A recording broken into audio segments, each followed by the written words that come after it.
Welcome back, everyone. This is Titan Esports. We are here with the start of our summer Welcome split. back, everyone. This is Titan Esports. We are here with the start of our summer Welcome split. back, everyone. This is Titan Esports. I just had to mute some technical issues, but we're back with the summer split. I'm Sems, the admin here at Titan Esports, running all of the leagues for you guys, providing this community and this space, and watching everybody compete and participate in good old League of Legends. So after about a month break of our winter split, congratulations to all the teams that participated and all the champions and everything. We're back now to get our summer split started, and with all of the teams that we had, over 70 that have been accepted to this summer split. A lot of teams across our 5 leagues that we're running: Divinity, Eternal, Conqueror, Vanquisher, and Immortal, with caps all the way from Platinum to 600 LP. So tonight, for our team reveal and draw show, we'll be going through all those teams, all 4 of those leagues actually. Just a note for anybody that didn't see the announcement for Immortal, which is our 600 LP league, that league will be pushed back 1 week. So as we try to fit in one additional team, so that teams do not have bye weeks, or we don't have to wait around and try to fit an ineligible team or something like that. So that will not be starting next Thursday. It'll be starting the following Thursday, and we will not be doing the Immortal reveal tonight. So it's just going to be the 4 leagues: Divinity, Eternal, Conqueror, and Vanquisher. And we will be starting with Divinity first, and then jumping over to Vanquisher and rounding it out to Eternal and Conqueror. So Eternal and Conqueror will be last, as those are one of our bigger leagues, and they share some teams. They're the same cap, so we want to keep those together. So for anybody that's interested in the order, that's what it would be: Divinity, and then Vanquisher, our Masters 100 cap league, and then our 2 Diamond 4 cap leagues last later on.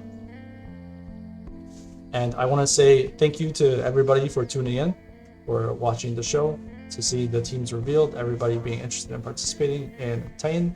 And I also want to thank and introduce our first 2 guests that will be joining me for the Divinity segment. Divinity will be a 10-team league with 9 weeks of single round robin, and then going to 2 weeks for playoffs. For some of you that are here from last split, pretty much the exact same league structure. So it will be pretty familiar to some of you, and for the people that are new here, might be a little bit of a different, challenging experience, considering only 4 teams make playoffs, just like last split, and then we go directly into semifinals. So that being said, with me tonight for Divinity, I have TLP, who is a top laner, has played other roles, has been around in Titan for a couple of years. And then I also have with me Kiora, who is an ADC player, has also played in Divinity and Titan for a couple of years. You guys may be familiar with these two, but I will also let them introduce themselves and say hi. So why don't we start with TLP? Yeah, what's up, guys? How's everyone doing? It's going to be an interesting split for sure. Thanks, TLP. And Kiora, welcome. Yeah, it's going to be on the content side instead of a player. Maybe I won't finish second again. Maybe you'll win at #1 content creator for Divinity, considering that 3 of you want to do content, and then Kills also wants to do content, and then a bunch of people want to hop on the show to yap around, but we're gonna keep it to a minimum of a couple of people. So with that being said, we have a lot of teams to get through, so I want to jump straight into drawing the first team. So the way that the draw will work is we're going to draw a team from the wheel. Once that team is drawn, they will be assigned to a specific number that they're drawn. So the first team drawn is team 1, and that will determine their schedule for the league. So since there's no groups for Divinity, it's just 10 teams, 9 weeks, single round robin. There's no groups to split them into, but I still enjoy doing this because it gets to show off each team, and then our schedule is predetermined. So the schedule will be updated later, but if you kind of cross-check on the sheet, you can see what teams you'll be playing based on when you were drawn. So with that being said, let me actually go over here real quick.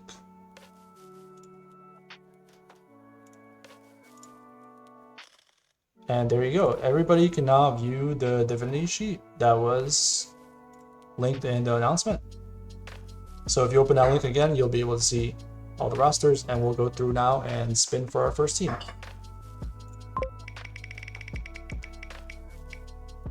And with the first spin, the team will be Dorado Gaming Lambda.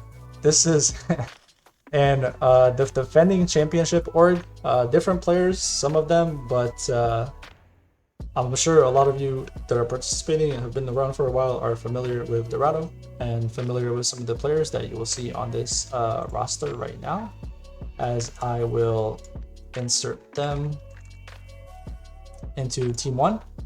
And then if we go over to their roster, I will let TLP and Kiora tell you guys a little bit about this team and what their thoughts are. Kiara, did you want to start off or me? You can go first on this one, TLP.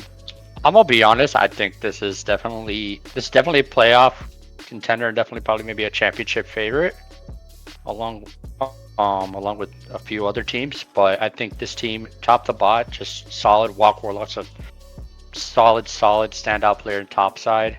I think just in general, and they have like a solid bench as well. So I think all around this is like a really solid roster that's been put together by Dorado.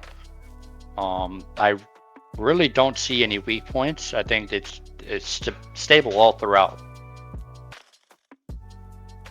Yeah, so I think this is arguably the best team on paper. I only look at their top 5. Subs are kind of whatever. They might get played. Most of them don't. Gotcha. I expect this team to be first or second. Really don't expect anything else besides that. I mean, who do you think is going to be the player to watch on this team? So I am actually a fan of Islamic Samurai. I know not everyone is a huge fan of his play style, but I think watching him bot lane with Grim is going to be very interesting. Gotcha.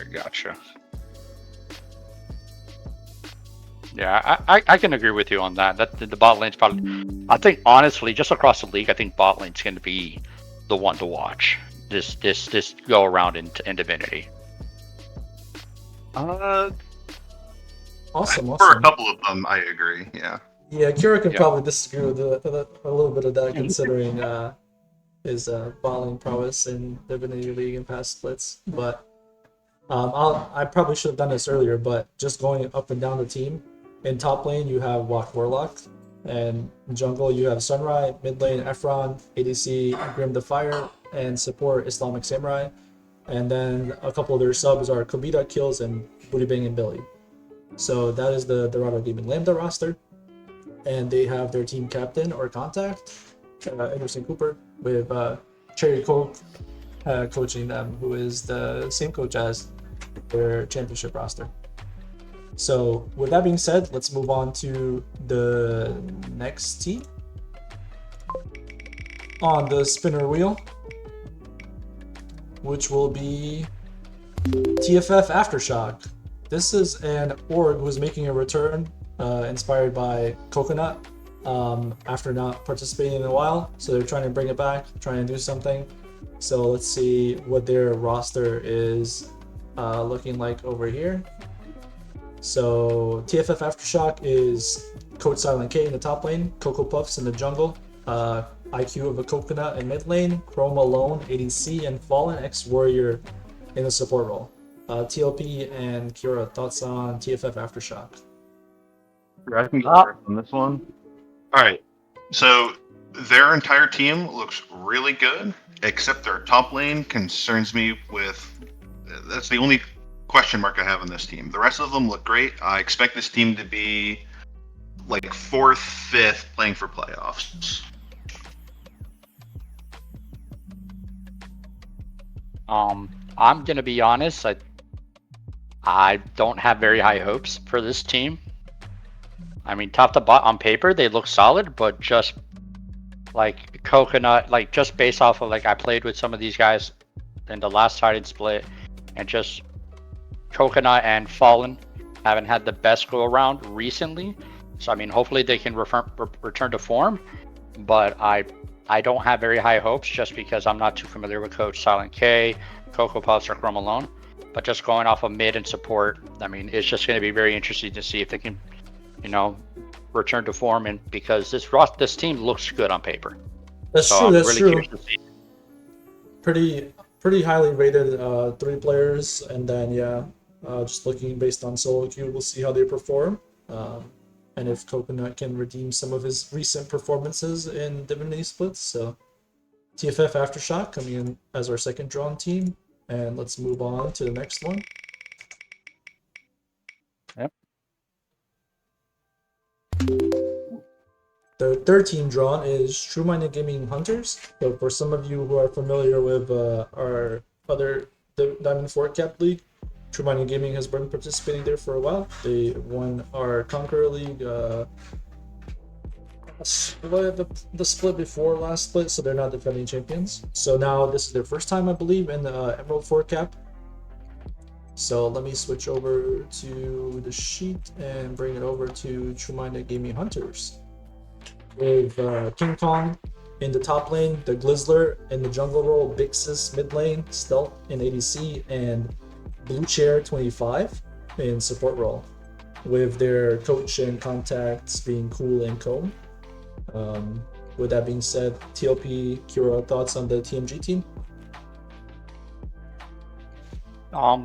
Honestly, I mean, the team on paper like looks solid. I mean, the only thing that I can honestly say that would be a concern, which would probably be the bot lane. I'm going based off of solo queue and ranks and stuff like that. But at the same time, like I know I've played with Bixis before in the past. I mean, mechanically, just a solid player. The top lane, the top half of the map looks solid altogether. So it's just really going to be the big question mark on the bot lane.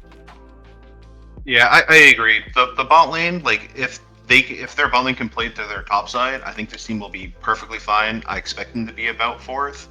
But if they try and plate through bot lane, I have concerns about how this team is going to get wins.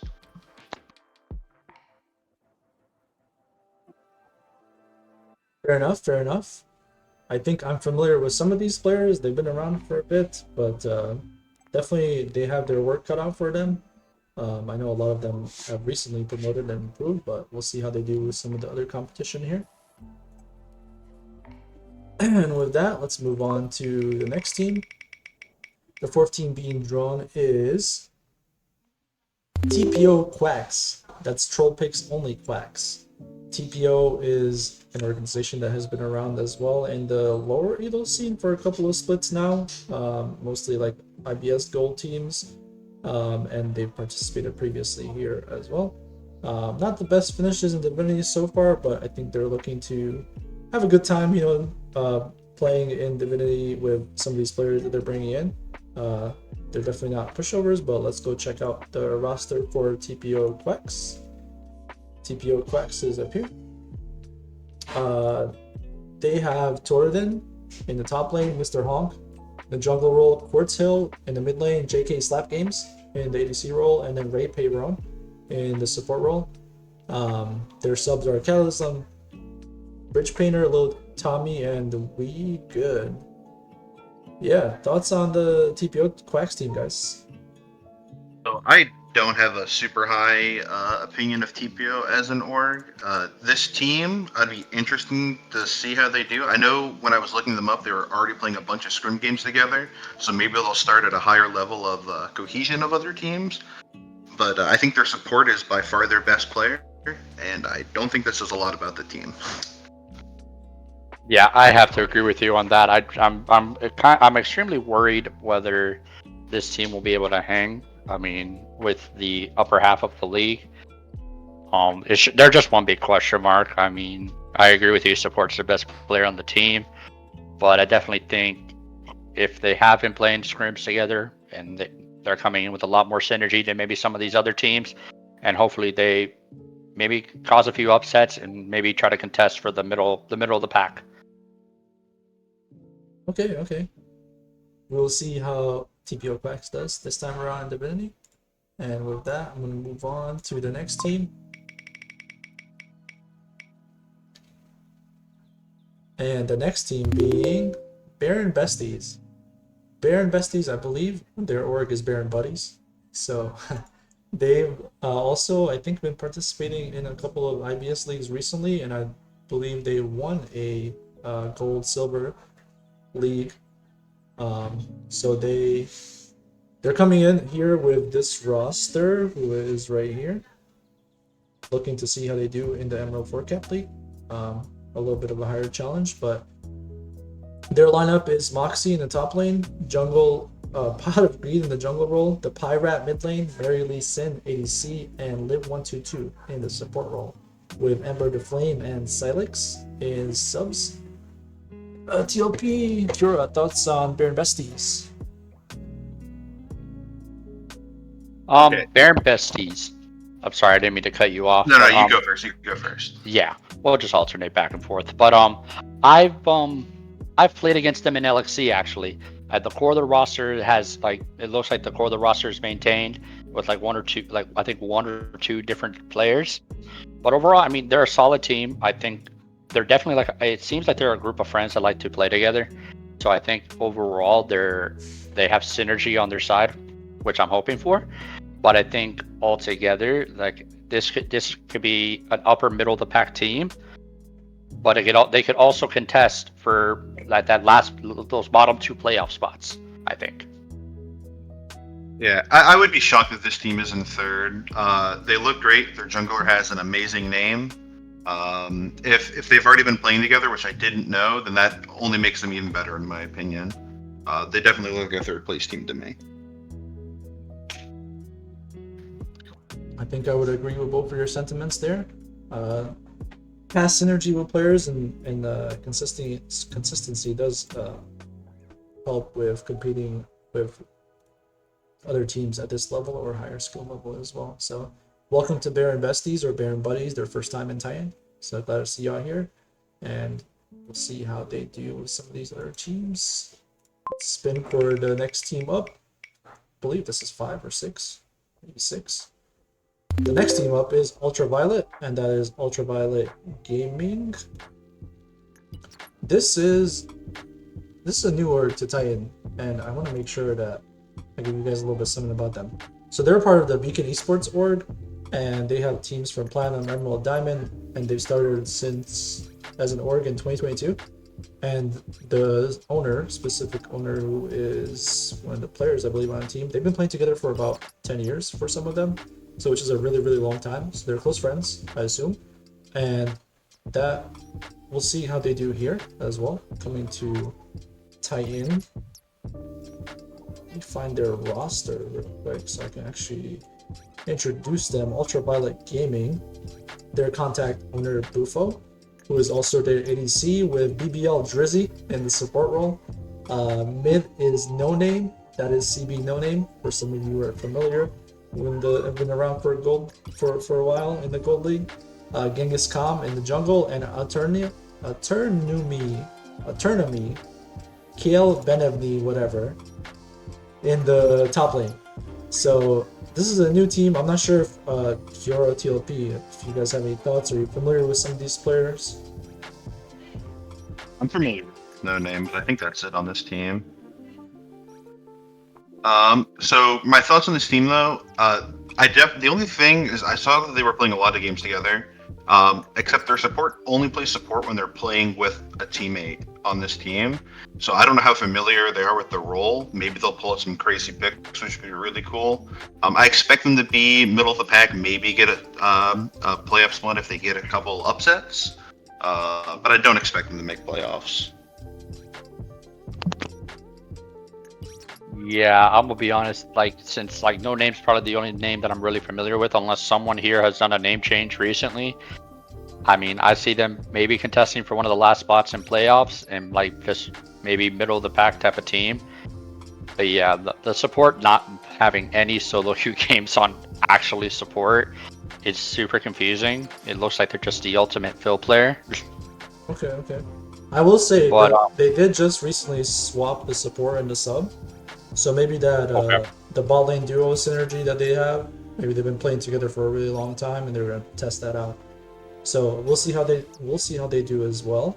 But based on what you guys are saying, this should be a middle of the pack team, probably trying to fight for that last playoff spot.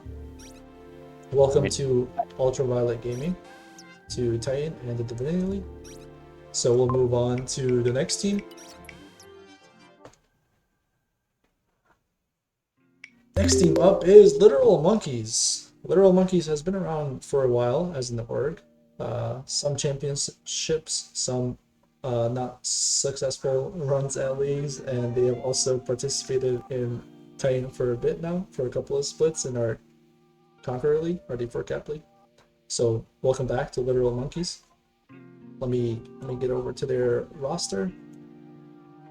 Ah, look at this roster. Would you look at this? Well, we have our very own guest TLP starting in the top lane for Literal Monkeys. We have his partner in crime. What was it? Aaron Rodgers.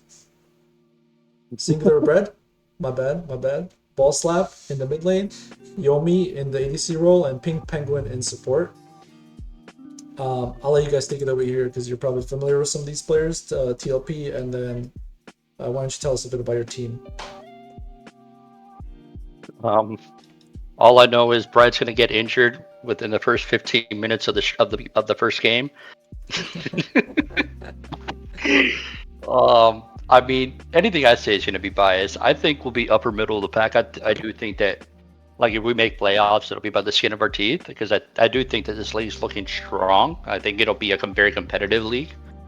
But I think we'll get one. I think we can contest for 3-4, and that's just being honest. He was gonna say we'll get one win for sure.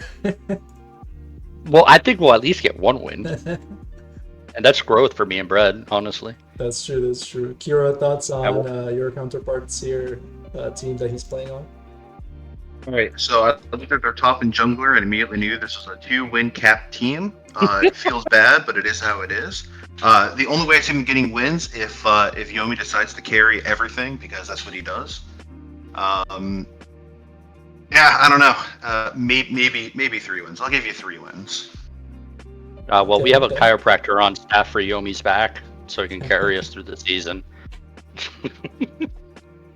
Sounds good. We will see how little TLP and the monkeys do in Divinity. Let's move on to the 8th team being drawn, which will be Subatomic Gaming Plasma. SG Plasma. This team, this is an org that I think this is their first time participating here. Second time, maybe. But I've seen them and I've played against them in some other leagues, so I'm a little bit familiar with their org. They have some solid teams that participate. I don't think they won a championship yet, but maybe they can win their first one here in Divinity. So the Subatomic Gaming Plasma team has Steelfan in the top lane, Batman in the jungle role, Giraffe Rider in the mid lane, Sociopath Saul in the ADC role, and Deklo as support. Kira, TLP, any thoughts on this team? I expect this to be like a lower middle of the pack team. I don't really see them playing for playoffs. It looks like their support, if they can combo up with their top lane, should be able to get a lot of stuff done on the map, and I think that's how they're going to get most of the wins. But like the middle of the map just looks super weak to me. Yeah, I think it's ultimately going to come down to basically, because I know Batman's really strong at enabling teams, at enabling his lanes. It's just going to be like, can his lanes use the resources that he's giving them? Because if not, I think the bot lane, if they can build some synergy, they can hopefully try to do something with it. But I think it's ultimately going to come down to what they're going to do with the resources they have, what they get from the jungler. Facts, and as we know from some Batman's previous teams and accolades that he's won, he does need to have, like, those superstars around him to be able to perform. So hopefully, the top laner and the solo laner, the top laner and the mid laner, like Steelfan, Giraffe, they're able to kind of like utilize the skills that he has to the best of their abilities and kind of carry with how he's able to support them in that role. So we'll I do see. think Batman's extremely underrated. Oh yeah, for sure, for sure. I mean, he's been around for a while. He's a Twitch VIP now. He's redeemed that. You know, he's been sorry, he's been participating in gold for a long time. Has a lot of experience. So we'll see how if he's able to bring that and get SG into playoffs, the split, or maybe even the championship. You know? Let's move on to the 9th team, which is Imperial Gaming. This is a team that's also been around for a while, for mostly, I believe, a consistent core of 1 or 2 players. With Azure, who's been, I believe, the owner and has been running the team for a long time, has been participating in amateur leagues around this level. They also participated last split. Didn't do the best, but they're coming back for their redemption arc with a couple of new players on their team now. But as you can see here, they have Indigo in the top lane, Toxin in the jungle role, a sub for jungle, which is Ziggy until Toxin is eligible, I believe, and then Azure Fire in the mid lane, Chef J in the ADC role, and Cream Cheese in the support role. TLP, Kira, thoughts on this team? I'm just honestly kind of surprised to see Toxin on the team. I actually, I know Toxin's been around the scene for a while, but I've actually never seen him play in like a competitive environment. So it's going to be interesting to see. I do think I think Cream Cheese is a solid support. I played with Chef J a little bit. If I in some in-houses, I think it was. So I think it should be pretty it should be pretty interesting. I want to see what this team does. I think they can battle for middle of the pack. Just because I'm not too 100% sure how this team's gonna perform cohesively, whether they'll perform cohesively or not. So look forward to see that. Right. So I see this as a team that's battling literal monkeys for 8th or 9th place. That seems about right. Okay. I know Azure Fire's been around for a while. Is a pretty underrated player in my opinion, but I think they're the only good player on this team. I just don't see them doing a lot unless they're way more than the sum of their parts. Gotcha. Yep, we'll see if they're able to complete their redemption arc and improve on their performance last split. So let's move on to the last team. Could only be one. This is Conduit Esports Phoenix. Conduit has been around for a while. They've been participating in Titan for a bit. They won a lot of championships in other leagues, yet the elusive Titan championship has not been able to happen.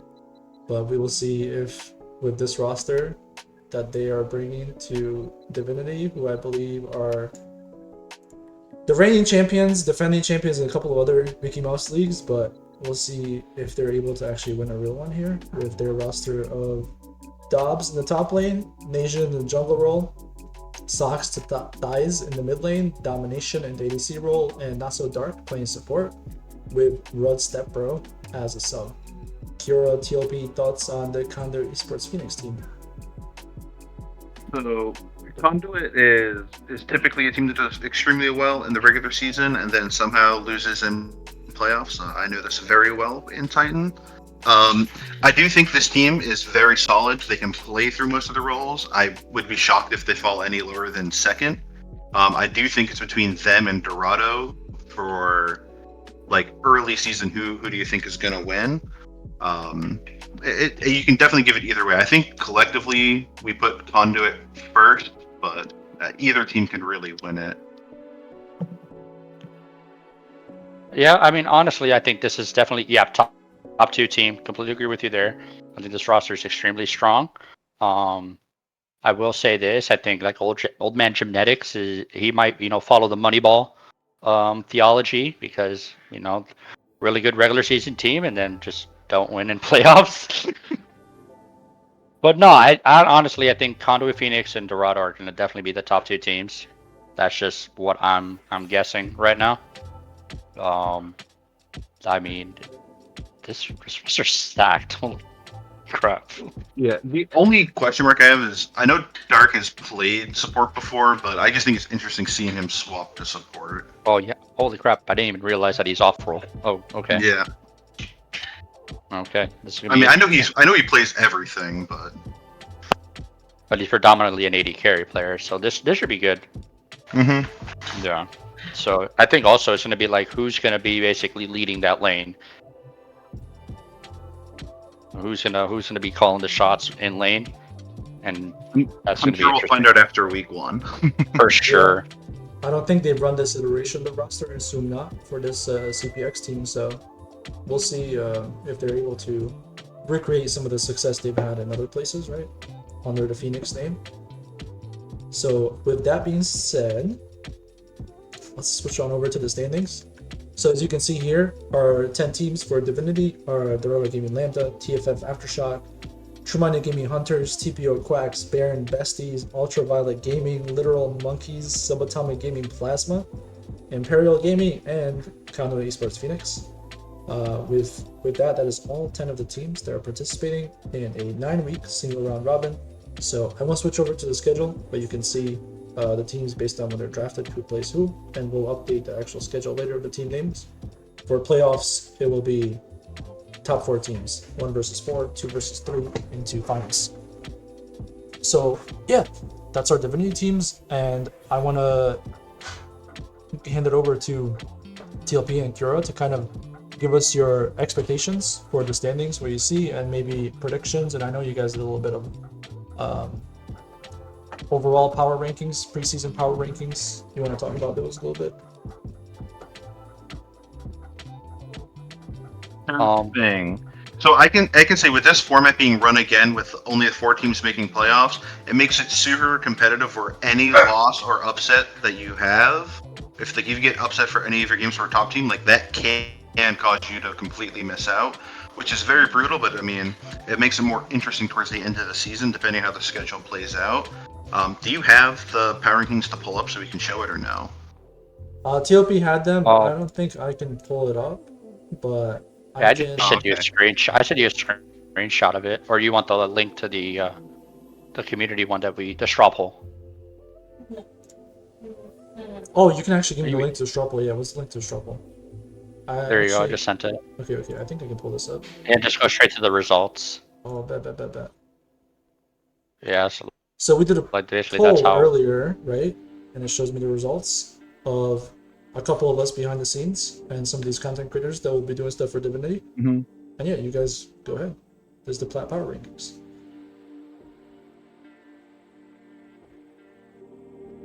So I think overall these power rankings are pretty good. Besides the lower monkeys, I would definitely put them down a couple spots. But overall, I think they're pretty accurate where I think the teams will end up falling. But like I said, with a 4-team playoff bracket, like any upset losses can completely shake up the standings for the end of the season. Yeah, I agree with you. You cannot have a bad week, especially with the season being so short. With the season being so short, only 4 teams, it's gonna be you can't have a bad week. It will be interesting to see, because since we do have that break for 4th of July week, just to see if there's gonna be any crazy shakeups as well.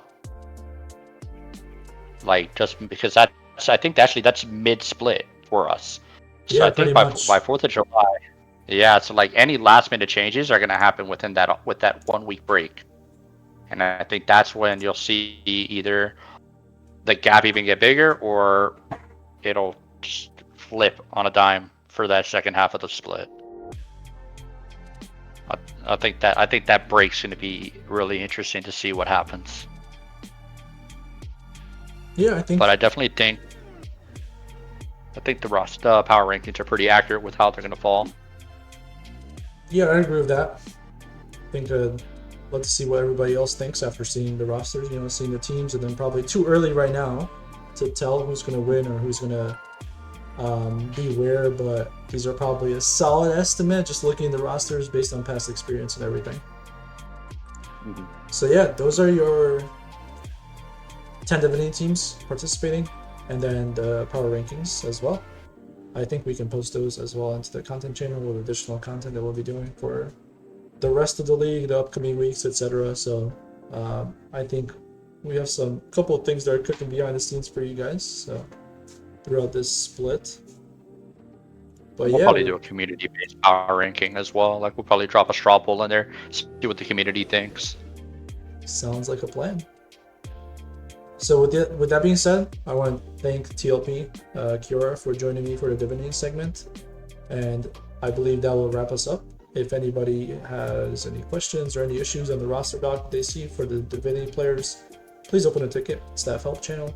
Over the next couple of days leading into Monday, you guys will see, you can see already on the schedule where you're playing, but that'll be updated with the actual teams. So we'll assign everybody team roles in the Discord, as long as everybody joins the Discord at our appropriate time. And yeah, we'll be getting ready to go into week 1 on Monday.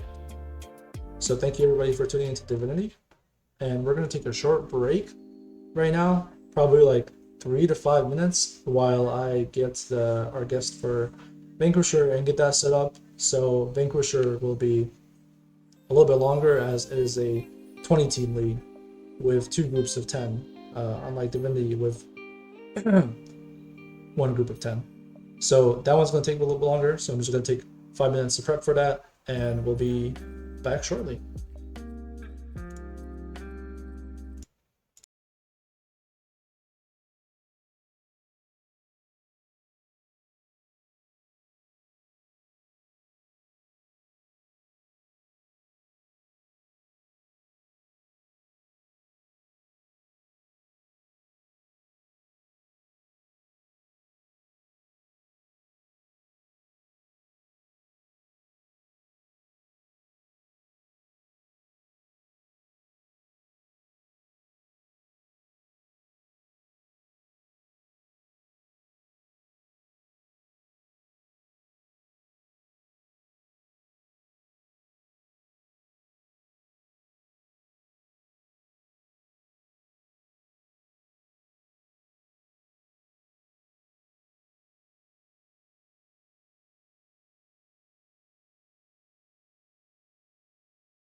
All right, welcome back, everyone.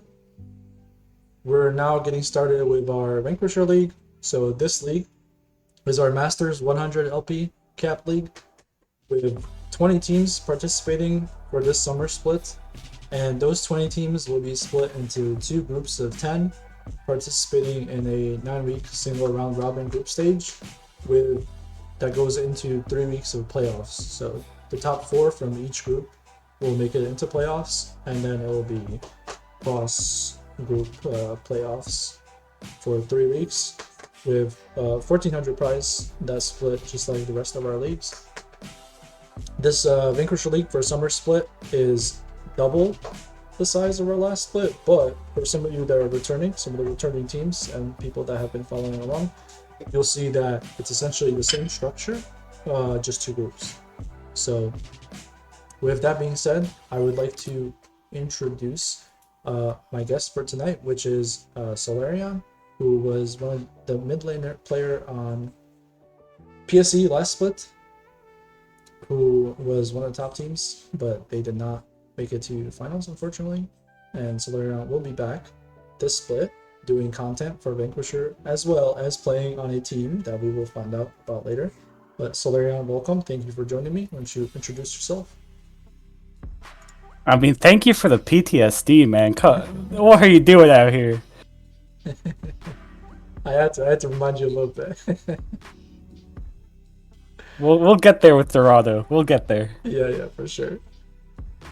So I'm glad to have you joining me, and glad to have you doing content for the league as well, as I enjoyed the stuff that you put out last split. So I hope to see a lot more of that, and then also on the Rift as well. You know, you're a very solid player, so we'll see if you're able to replicate some of that. With that being said, as I mentioned, 20-team league. I don't think I missed anything, so I'm gonna jump straight into the wheel picker to draft our first team, just to confirm those are the Vanquisher teams. Yes, they are. And yeah, let's get spinning.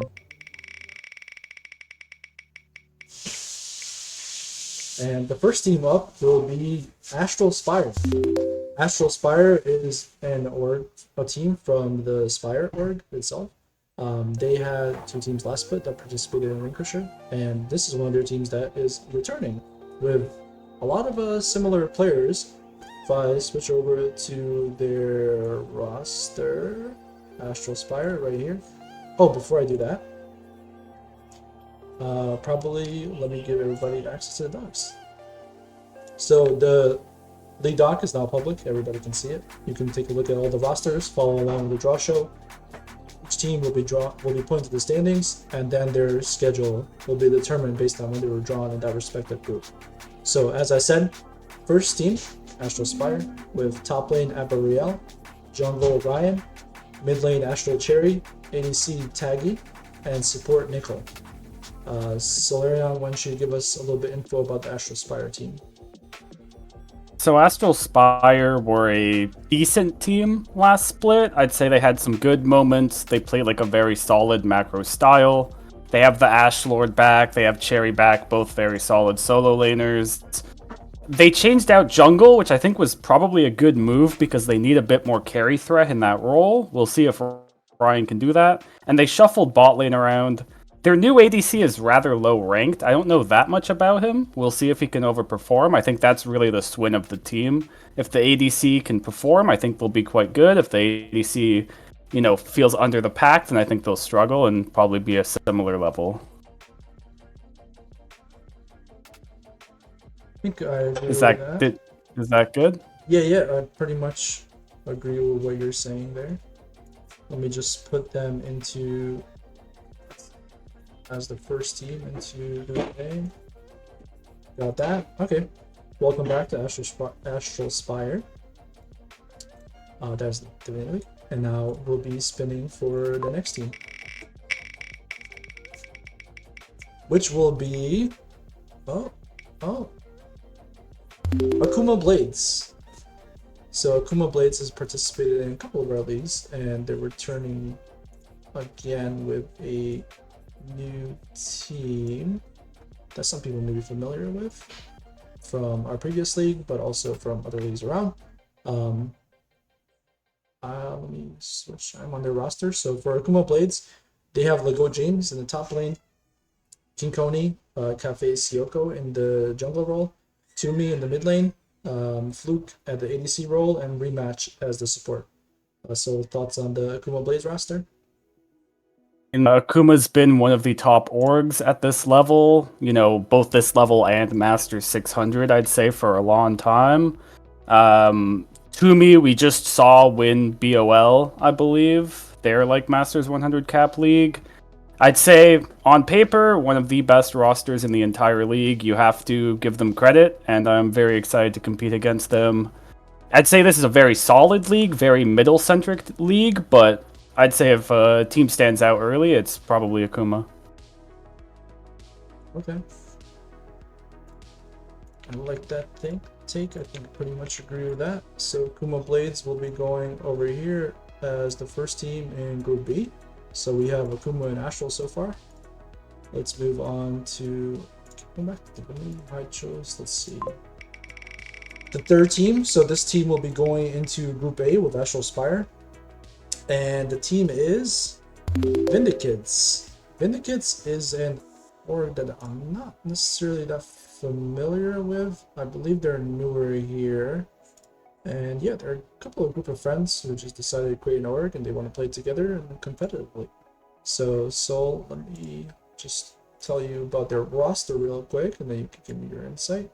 So for Vindicates, we have C9 Chui in the top lane, Indigo in the jungle role, Punda in the mid lane, Water in the ADC role, RL as support, and Nick, Tim, Steve as a sub, with KTL as their coach.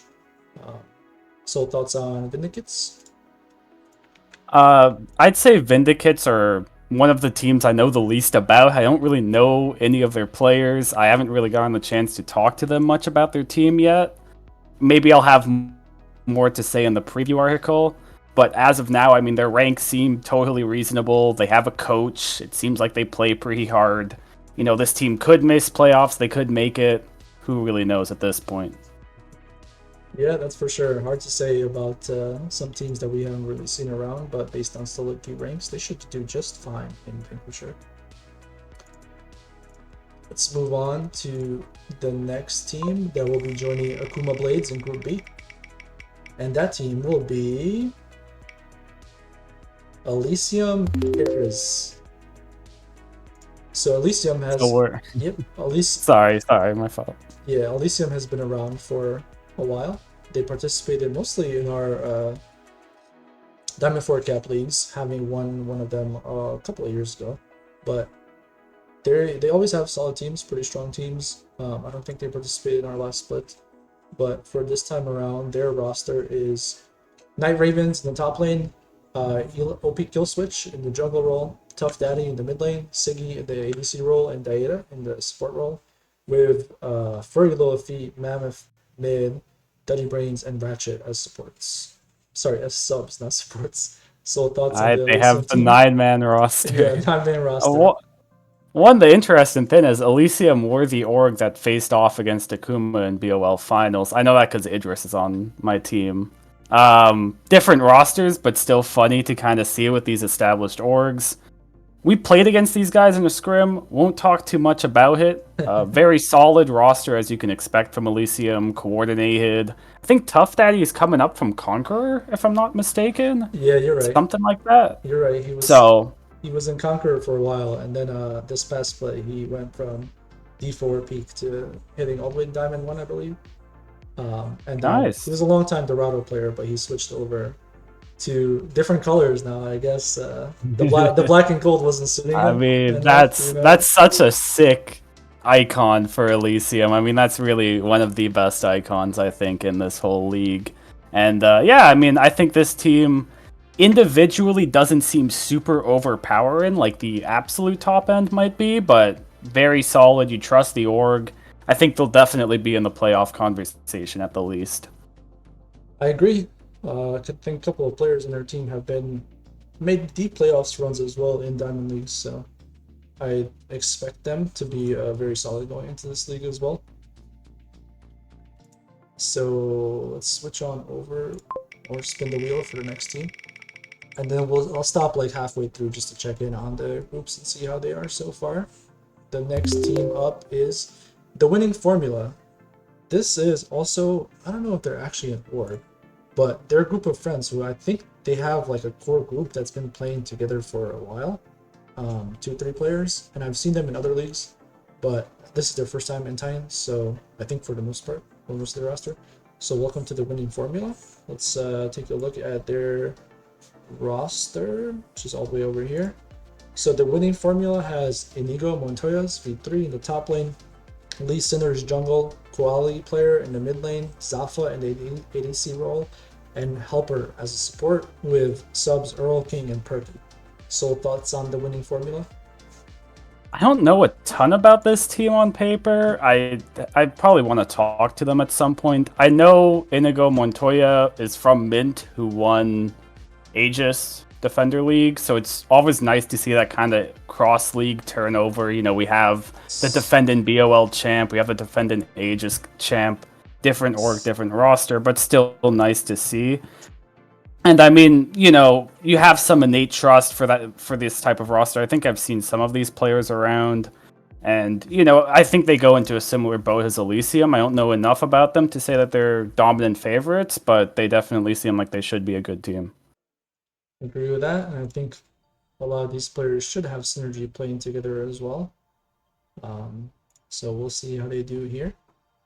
And they'll be joining Group A. So we're gonna go back to the wheel and spin for the next team in Group B to join Akuma and Elysium, which will be, oh, is that will be Iridescent Dawn Umbra.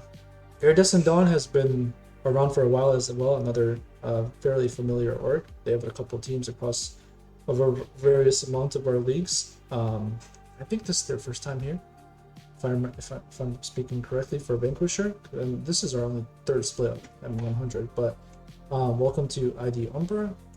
Let's take a look at their roster.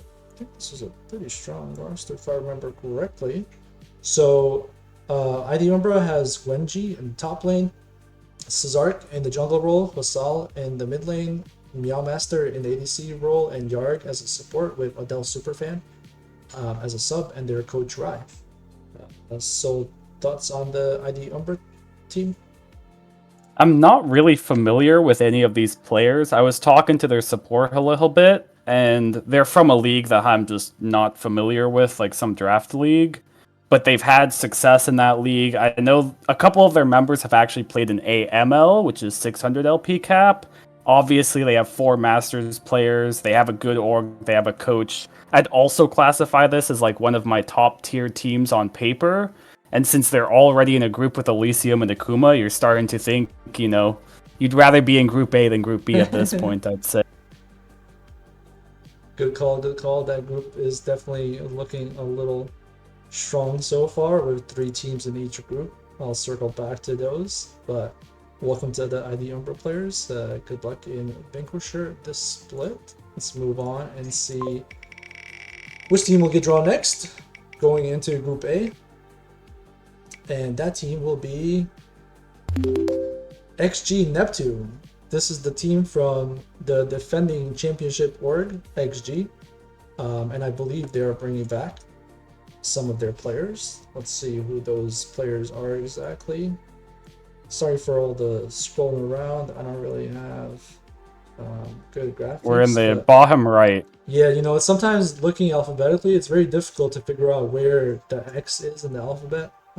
So yeah, I have arrived to XG Neptune on the sheet, and they have Rover in the top lane, Phoenix in the jungle role.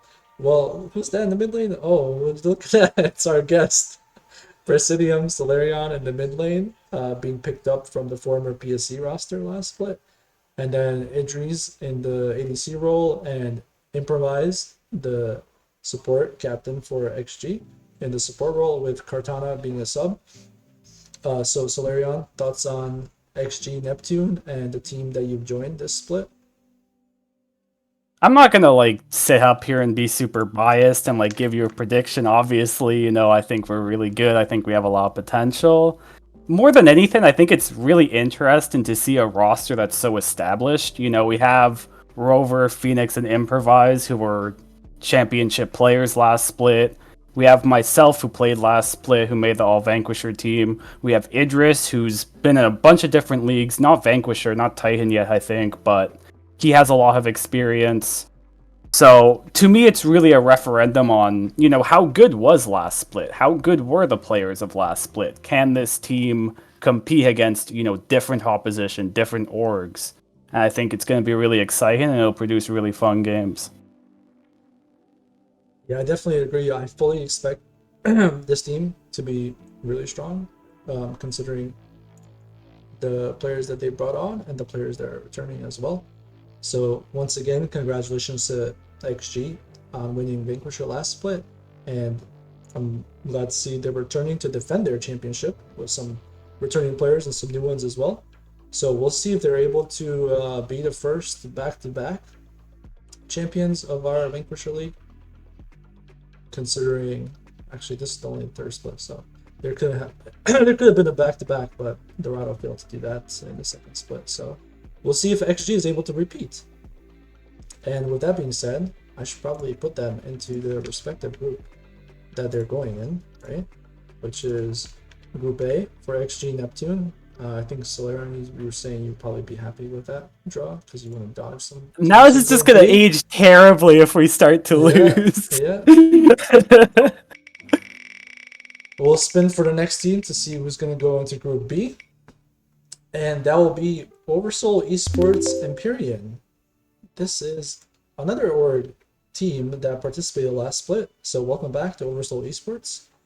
Let's go to their roster so I can show you what they're cooking with this time around. So Oversoul Esports, I think they just barely missed out on playoffs last split. And they were almost one of those dark horses that made it and made a deep run. But with the 14 playoff structure, it was kind of difficult for them to do, and a couple of mishaps here and there. They barely missed off, but a very strong team last split. For this time around, their Empyrean version of the team, they have the Limster in the top lane, Matt Stat in the jungle role, Freedom Potatoes mid lane, Born to Ice in the ADC role, and Aya in the support role with TG Full and Rampant as the subs. And then they're bringing back, I believe, the same coach as last split, which is Lurer. Soul, thoughts on OVS? I mean, I have a ton of respect for OVS. I think they overperformed their talent level last split. Last split was their first split in like a proper Masters League. And they went like, I think 4-5. Like, they were very solid. This split, they've moved their ADC into jungle, which I think is his main role. So I think that should be more natural. And then they've got Born to Ice, who was on Glacial Frost Prison for the whole split. I thought he was really quite remarkable as a player. It's going to be good to see him in a new environment. They've picked up a master support. Obviously, there's still some questions about like the top side of this roster at this level, but I think they made some positive changes and they've proven before that they can make it work. So very, very excited to see if they can, you know, take that next step and continue to build off of a good split last season. Definitely agree with all of that. Let's switch on over to the standings real quick, just so we can show you guys where we're at with the groups. Actually, cut that part. I'll do it once we get to 5, because it's 10 teams. So let's spin to see who the 5th team is for Group A. The 5th team will be Dorado Gaming Delta. As some of you guys are familiar, Dorado Gaming, the returning finalists from last split. This is a pretty different roster, but for people that have been around for a couple of splits, some of these players were on their roster that won the first split of Vanquisher. So Dorado Gaming Delta has Sluter in the top lane, Maharaga in the jungle role, Scruff in the mid lane, Husky Templar as ADC, and Shinksley as a support. Soul, thoughts on the Dorado Gaming team? I'm so happy we get to face these guys. I'm so happy. Obviously, you get the finals rematch. You get me against the team who eliminated me. There's some other fun narratives as well. I've actually been on a team with Scruff before. I have no idea. I don't have any recollection of this. It was some years ago, but it's gonna be nice to link back up with him. Still though, this Dorado roster is a little weird. They've moved Noah, who was an amazing top laner, into the jungle, and they've picked up Sluher, who was a championship mid laner, as a top laner. So it's really going to be about, like, can these players adapt to these different roles? Obviously, you have to have faith in Dorado. Obviously, they have great players on paper. There's a bit of spice, though. I'm not sure if they're top of the league on paper, but very exciting team nonetheless. Yeah, I agree. I think they rounded out their returning roster, a mix of a couple of rosters to see what they're able to do here. But like you said, there's some question marks about these off roles, and players swapping and see if they can actually contend at this level in a secondary role. So we'll see if they're a top tier team or if they end up, almost missing out playoffs like they did last split. So close. But they barely just made it. So with that being said, let's move on to the next team for Group B. And that team will be Snaz and Friends. This is a new team to Titan and Vanquisher. I believe they're just a group of friends playing competitive. So let me switch over to their roster real quick. And as you can see, they don't have a logo, so they're not like a serious org or anything, but they are here to compete with Derpy Donut in the top lane, Snaz in the jungle role, Go Ricky in the mid lane, Albert Einstein in the ADC role, and Choppa in the support role with Think as a sub. Soul, have you got any information on Snaz and Friends? Not too meaningfully. I have one little funny thing, which is their team name is Snaz and Friends. They have a player called Snaz on it, and he's not their like captain contact list person, which is interesting. But I mean, I've been saying, this Group B looks really strong. Snaz and Friends are one of the few teams that have like multiple Emerald players. Does that necessarily mean everything? No, but I do think on paper you have to have lower expectations for this team. Maybe they can get a couple upsets. We'll see. I mean, they're a mystery box right now. Yeah, I will pretty much agree with that. Sometimes on paper does not always translate properly or equally to being competitive or not being competitive. I think as we saw last split, the championship winning team had an Emerald mid laner, and they did just fine. They were able to win the championship. So don't underestimate some of these players that may not be high ranked in solo queue. So welcome to Snaz. And of course, just to briefly mention, I mean, we saw Astro and Oversoul both have a good amount of success last season as like under-talented teams. So it can definitely happen. It's just that's all we really have to go off of right now. Yep, agree. So hopefully they're able to show us what they got. So real quick, I'll switch over to the group so far. So in Group A, we have Astral Spire, Vindicates, the winning formula, XG Neptune, and Dorado Gaming Delta. And then in Group B, we have Akuma Blades, Elysium Eris, Iridescent Dawn Umbra, Oversoul Esports, Empyrean, and Snaz and Friends. So thoughts on Group A so far? Or let's say thoughts on which group is looking to be more difficult right now? I mean, it's kind of a bit balanced now because Group B, you have... I'd say Snaz and Friends of all the teams are one of the easier ones to rule out, if you had to ask me to rule one out. But then, you have Akuma, Iridescent Dawn, Elysium. These are good orgs, good teams. That's already 3 of 4 playoff spots. And, like, Oversoul's, like, pretty good. That's pretty scary. Then Group A, I mean... Group A, you're not really sure. Astral Spire, Vindicate's a bit hard to judge. You'd hope XG and Dorado make it. Winning formula somewhere in between. I'd say they're a very healthy group. B is a bit more hierarchical. But, I mean, if I was a team, I'd probably rather be drawn into A right now. Okay. So somewhat balanced, but Group A has a slight edge in being the more comfortable group for the next couple of teams that we have being picked. So let's switch on over to the wheel and spin for the second half of the teams. Which the first of those teams is Flame Horizon of Horizon Gaming, who is an org that has been around for a bit as well, but they mostly participated in our D4 Cap League.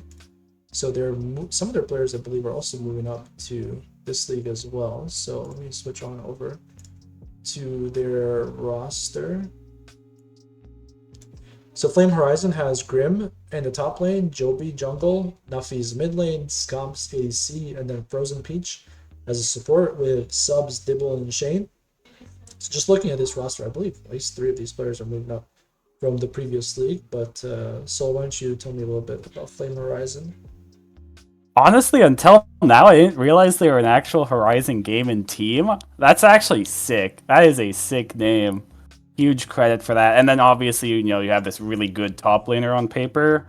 Fits the team name so well. Obviously, with a couple players moving up, you have some amount of questions, but on paper, the top lane and the support quite strong. And, you have to have some faith in players moving up. I like seeing that, so I definitely would not count them out, but in a tight-knit competition for teams, it's going to be an uphill battle for them, and we'll see how they answer the challenge. Definitely agree with that. I applaud them for moving up and not continuously playing a Diamond 4 Cap League, taking their chances with some of these other higher ranked Diamond players in our Vanquisher League. So we'll see how they perform in Group A. So let's move on to the next team.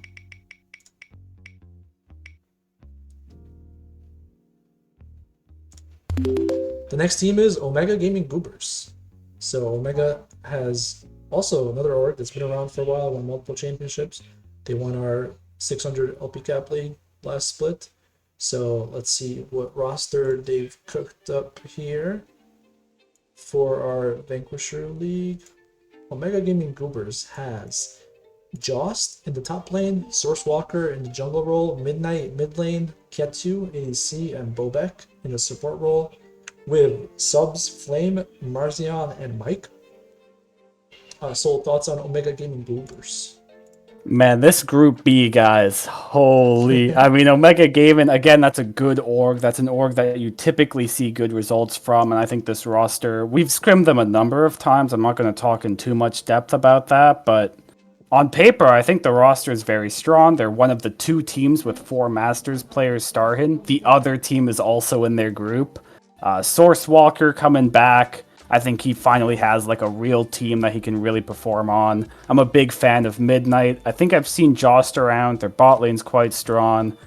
I have some questions about the roster. They might swap out some players. I'm not entirely sure if they're settled yet, but I think they're very strong on paper and contribute to this Group B just looking like a bunch of demons so far. For sure. Definitely agree with that. Let's move on to the next team.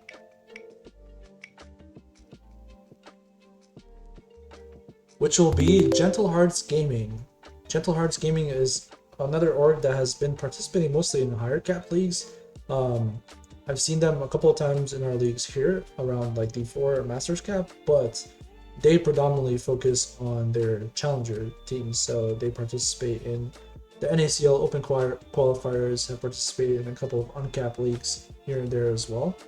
But let's see what they brought here to our little Masters 100 capped Vanquisher League.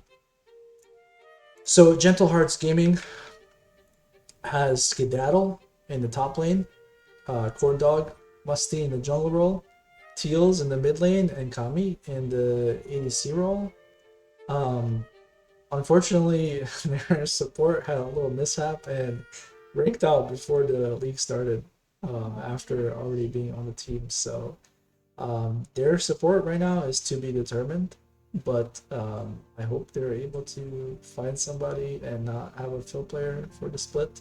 So if there are any supports out there, Diamond sports under Masters 100, if you're looking for a team, hit up Sigmatic. They might be looking for support right now. Soul, thoughts on the GHG team? For the record, very solid roster. I mean, I just have to shout out this guy Corndog #Musty. funniest name in the entire thing. We've just been memeing this guy's name because we played this guy in a scrim. We've just been laughing at that name, us in XG, for a while now. These guys have a very, very good ADC. I think their roster's solid. I'd expect him to be probably. I mean, the safe bet is middle of the pack, right? Like, you can say that about any team. The league's very solid. Maybe upwards facing a little bit. It depends, because it kind of sucks to lose your support and kind of have to fill that chemistry gap. But I definitely think this is a roster that could make playoffs. Yeah, I agree. As long as they can now, figure out their new support situation, I think they should be pretty competitive here. So, all right. With that being said, let's go on over to the next team, which will be Drop Dead Gaming Vultures. So, Drop Dead Gaming is another new org to tie in. I think they have teams in other leagues as well, but they're primarily a team that was built by a group of friends and have been in league for a bit. So this is their first time here, but I think their roster looks pretty strong on paper. Let me just switch over to that.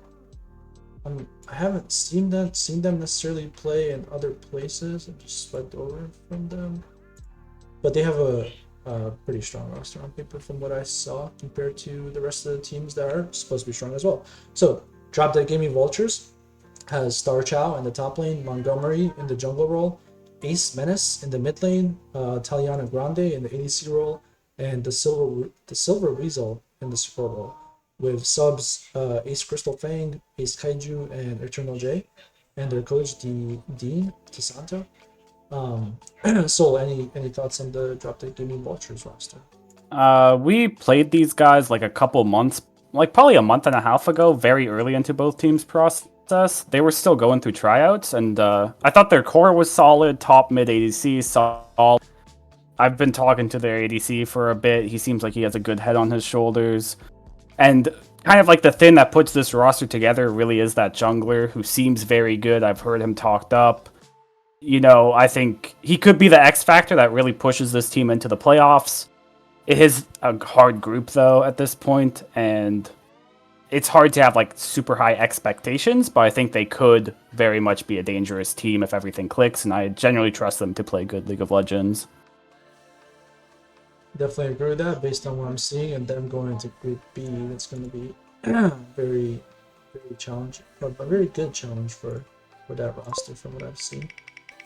So let's spin for the next team, which will be Nefarious Lemons.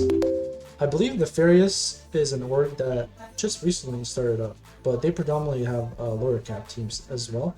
And now this is a team that they recently acquired that is joining their org, a diamond level team. So let me bring it on over to their roster. Ooh, they just last minute added a logo, so you might not have seen this yet, but their roster is Abby Baby,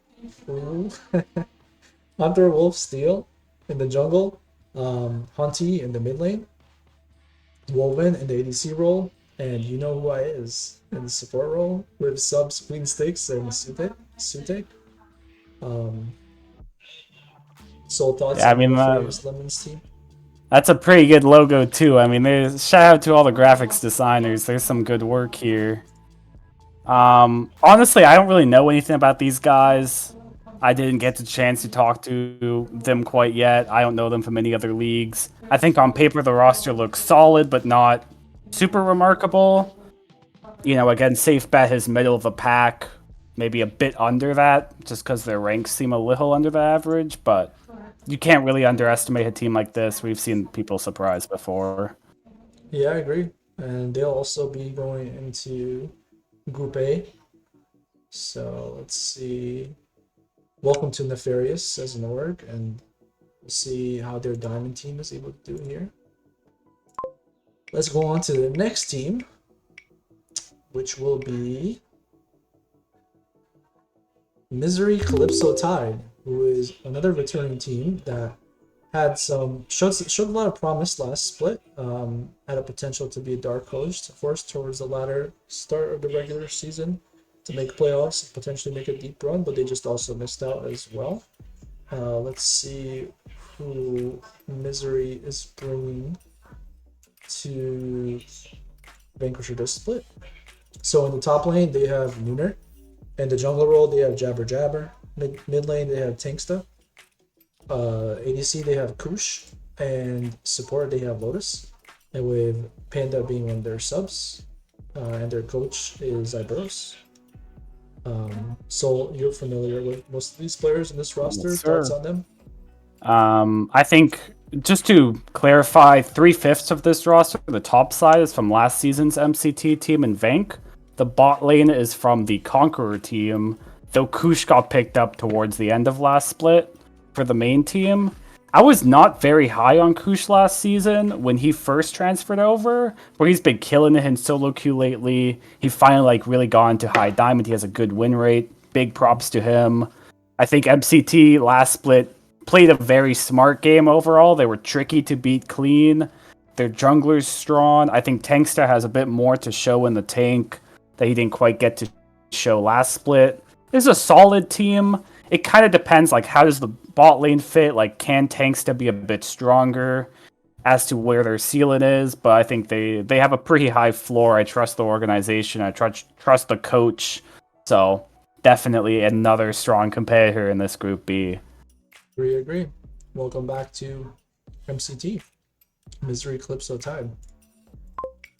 Let's go on over to the next team, which will be the Chinese Communist Party, CCP. This is also a new team here. I believe some of their players have played in other leagues as a different name, but this is their first time in Titan. So let's check out their roster over here.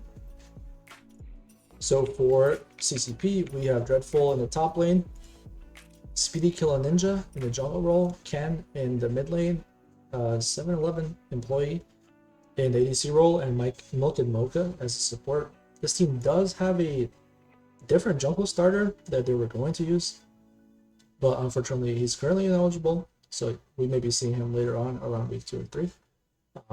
So thoughts on this team, this roster?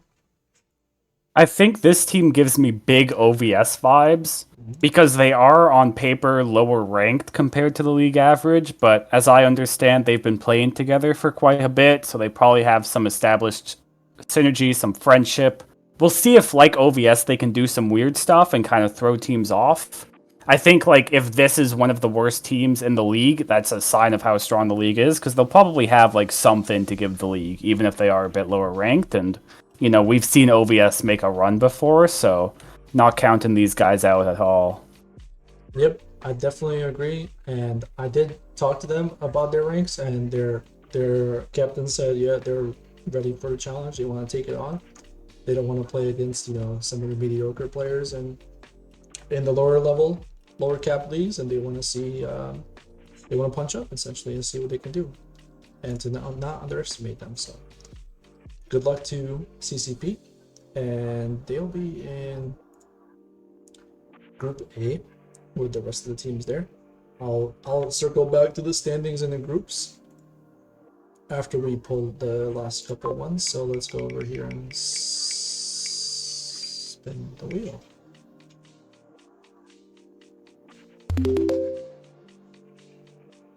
The next team up is a Forgotten Kingdom, who participated in our first Vanquisher split, and they did pretty solid, I believe, and they're making a return right now.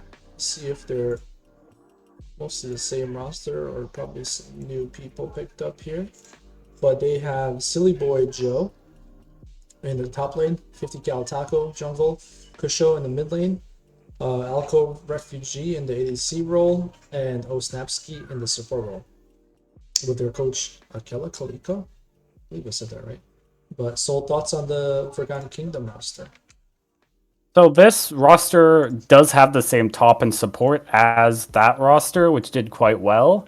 But in the middle, they played in Aegis, and I think they used 4/5 of this roster in Aegis. I think everyone except for Jungle and Mid played like half the split or something. And I think they were pretty solid in Aegis. They were not like super good, but they were definitely a good team. again, I mean, we're going to have this conversation in a bit, but Group B continues to just add these established, known rosters that are not at all pushovers. Hard to call them like a super elite team unless there's some things that we haven't seen in terms of improvement, or maybe their jungle's really cracked. But like, definitely solid, definitely high floor team. Definitely agree with all that. We'll see how they do as well in Group B. Let's see who the pre-last team will be. It will be Star Nation Esports. I believe Star Nation is also a new team to tie in, and I have not necessarily seen them around. Maybe some of their players, if I remember correctly. But they have Darken Warrior in the top lane, Eugene in the jungle role, Valger in the mid lane, Mocker in the ADC role, and JMG in the support role, with 4 subs: Anubis, Comet, Titom, and Skylar. And their coach is Essence Stalker. So, Soul, thoughts on the Star Nation Esports roster? I don't know too much about these guys. I know Valder and Maker have been around the scene quite a bit and are known as like good players. I know Valder had a pretty good season. He played with like Idris in some leagues, so we'll get that rematch at some point, which is fun. Okay. I definitely consider them like a pretty good team at the least, but they could definitely compete for a playoff spot, and wouldn't be surprised to see them make some noise. Agreed. We'll see how they do. Pretty solid looking roster on paper, and they get to slide into Group A as the last team there. And with that, we're on to our last team of Vanquisher with True Minded Gaming Death Knights. A long name, but we can call them Team G Death Knights, Team G Knights, whatever we want to call them. As some of you are familiar from this Divinity, they have a team there as well, but they've also participated in our Conqueror League, being former champions there, and now they're moving up to Vanquisher.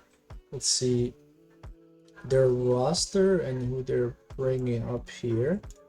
So in the top lane, they have Octofu. In the jungle role, they have Hot. Mid lane, Michael Ross. ADC, Crushing Rock. And support, Cool.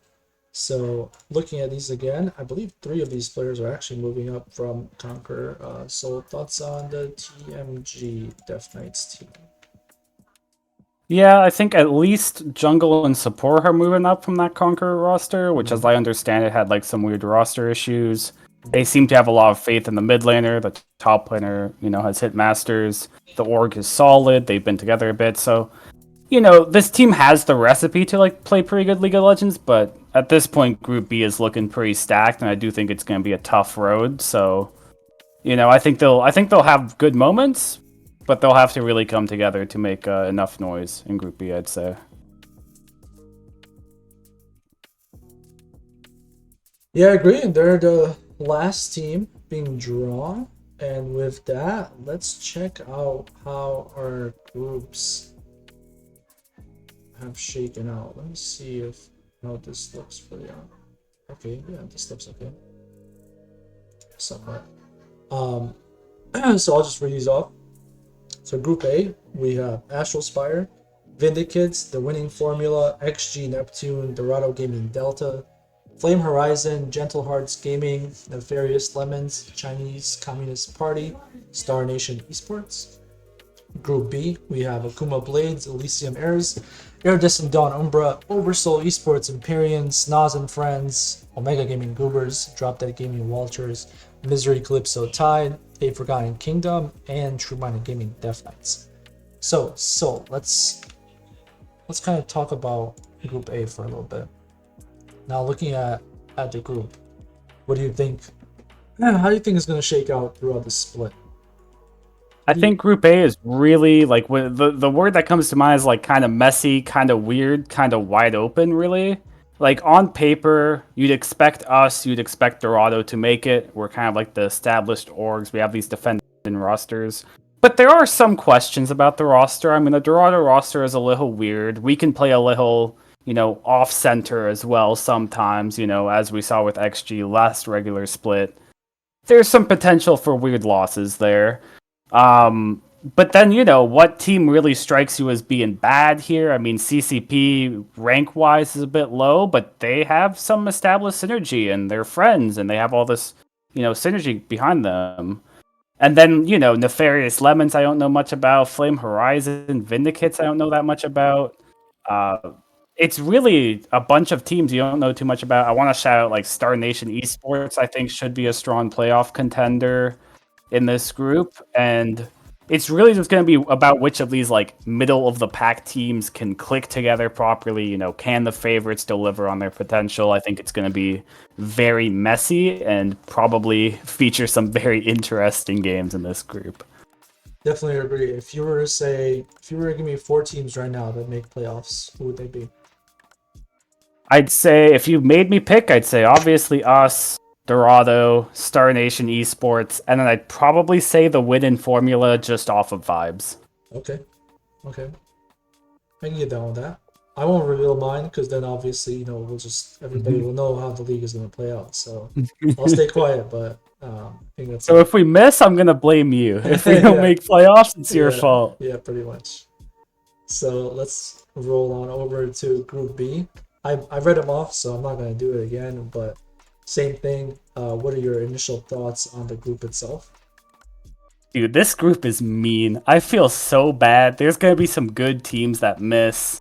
I mean, when I went through, I thought Akumo were really good. Iridescent Dawn were really good. I thought Omega Gaming were really good. That's 3 of the 4 right there. And we haven't talked about Elysium. Like, Oversoul can overperform, and they have a pretty good roster already.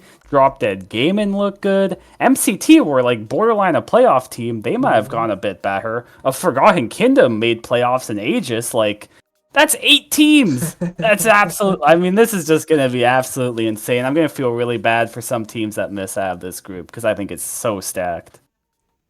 I can agree with that. I will say, with being a stacked team, every week will matter, and teams will have a competitive matches every single week in and out. So ultimately, I think that's all it's about, right? You don't really want any free wins. Maybe if you're trying to make playoffs, you do, but sometimes it's really about how much other teams can push you to your limits, right?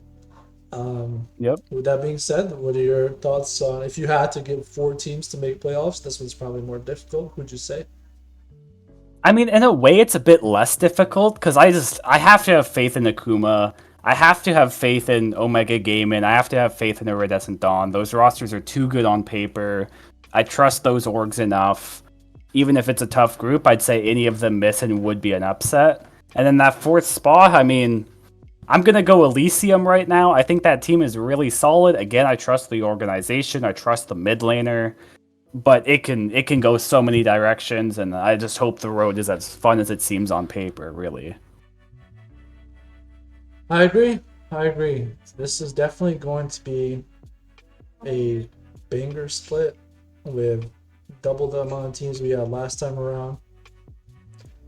It should be, in my opinion, very competitive from the rosters that we reviewed and looked at, all the players and what Solus told us based on the content and stuff you looked at as well, being a player.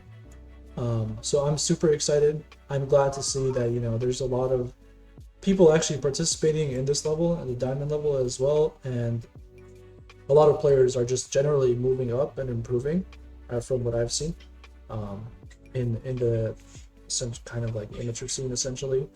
A lot of like emerald players, plat players are moving up to emerald players are moving up to diamond. So we want to see a lot more people do that. A lot of people I think in this league will probably hopefully be seeing our Immortal League maybe in fall once they break that low masters endpoint. But then also the league should end up getting backfilled again with more players from like our Conquer and Eternal League, which you guys are going to see up next. They should be moving up as well and participating in against some of the tougher competition up here. So I'm thankful for all the interest that we're seeing in the Diamond League as well. So I hope everybody enjoys this split. We'll see who makes playoffs, who's able to compete, who has a good split, what players win all pro awards, who the MVP is and everything. So any closing thoughts, opinions on Vanquisher? I mean, last Vanquisher was kind of weird because on paper the rosters looked a bit weak. Not as many returning teams, not as many high ranked players. The rank splits got a little weird. A lot of players moved up. And by the end of the league, I mean, I thought people were playing really cool League of Legends, just really figured it out as teams and got to playing great. So this has a bit higher rank, I think, overall. I think the rosters, on average, most teams got better. Obviously, much bigger. The one lesson I'd say I took from last split that I think every team needs to take, with these 4 teams make playoffs groups, every week matters. You know, RDG lost out to like Oversoul on some random game where they didn't have bans because their top lane played on the wrong account, and that cost them playoffs. That straight up cost them playoffs. And then Dorado, who took over from them, damn near won it all. So every single week matters. Consistency matters. But then, once you get to playoffs, anything can happen. So it should be a fun season, and I'm super excited to make content for you guys. Thank you for having me. That's true. Thank you for being a guest, and thank you for the content you'll be putting out as well. And to your one point, I will say for every team participating, please read the rule book, turn on your Discord notifications so you're aware of what you're supposed to be doing on a weekly basis, so you don't miss out on simple things and lose because of little small things here and there in the rule book that you need to be following. So if you have questions, please read it and please ask questions if you have any. No question is a stupid question. So even if you don't really read the rule book, just ask ahead of time. So you're not confused on game day at like 7:55. Like, hey, my player doesn't have a role. Hey, what side do I get? Like, don't wait till the last minute. So with that being said, thank you everybody for tuning in to the Vanquisher team reveal and draw show. As I mentioned early on into the show, 20 teams, 2 groups of 10, 9 weeks of playoffs, 9 weeks of regular season, going into 3 weeks of playoffs. So super excited to see how this shakes out. Tonight or tomorrow we'll be updating the schedule to display the actual team names. But if you check over there, you can kind of see, based on when you were drawn, is who you'll be playing on the schedule right now. So completely randomized ahead of time. Makes it easier to predetermine schedules and everything, but we'll see what's happening in week 1 on Tuesday. So yeah, thank you everybody, and thank you to Soul for being a guest here. With that being said, that'll wrap up Vanquisher, and we'll be back in about after a 5-10 minute break, probably 5, to start with our Eternal League, which is our newly started Diamond Fort Cap League on Monday nights. That has a 12 teams in it with 2 groups of 6. So we'll be going into Eternal first, and then switching over to Conqueror. Some of those teams are the same, so we'll kind of run past it pretty quick. But yeah, I'll be having a guest with me as well for Eternal, and then Conqueror as well, and we'll wrap up the night after that. So we'll take a 5-minute break, and we will be back shortly with Eternal League.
All right, welcome back, everyone. We are on our third league for tonight, which is the new Eternal League, which is also a Diamond 4 Cap league, but it plays on Monday nights, and there are no official streams for it because we stream our Divinity League on Monday nights. But Monday was a pretty solid day for some of the Emerald players to participate in a secondary league in addition to our Conqueror League on Wednesdays. So we figured it'd be a good idea to spin this up and see how it goes.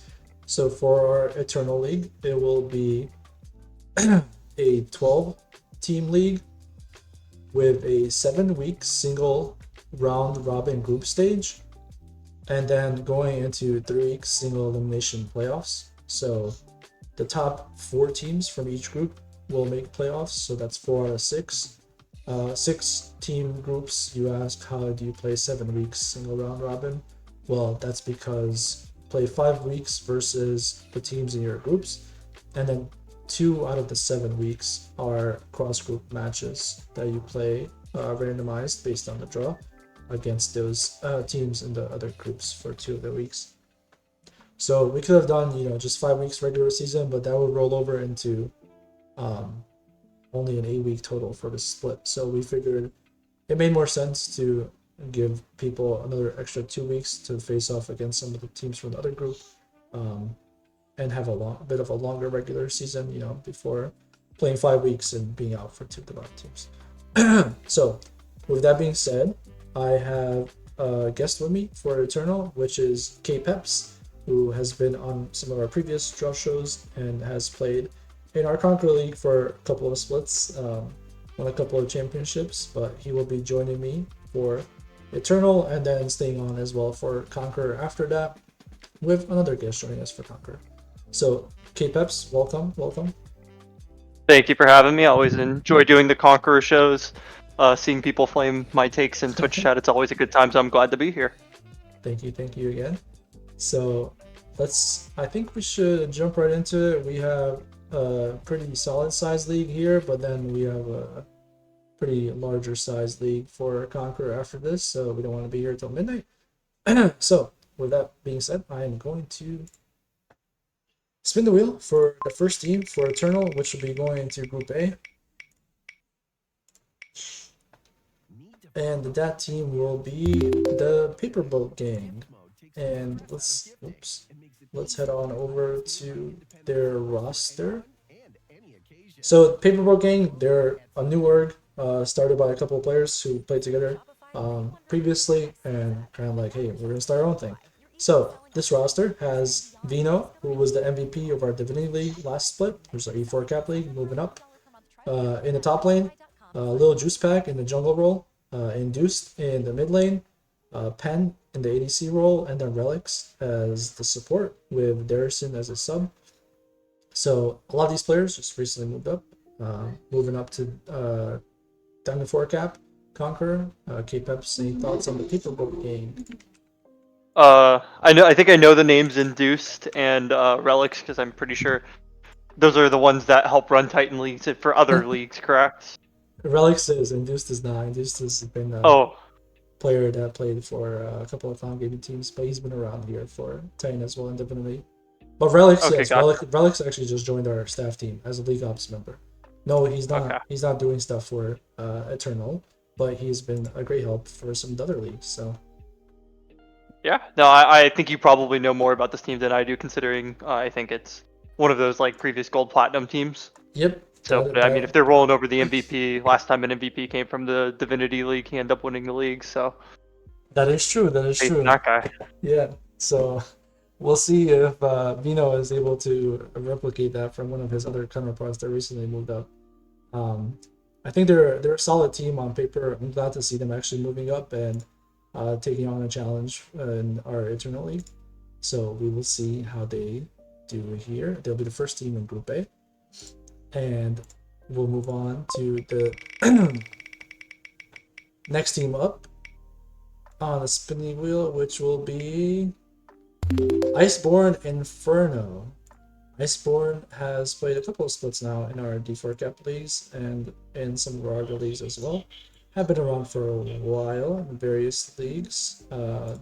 in our Emerald / Plat D4 cap leagues, they been a very solid teams all the time, but usually they crash out early on in the playoffs, unfortunately. But with the Iceborne Inferno roster, they have Antigua in the top lane, HP and O in the jungle role, Avocados in the mid lane, Koopa ADC, and T Lights in the support role, with subs Duddy Brains, Frost, and Not Important.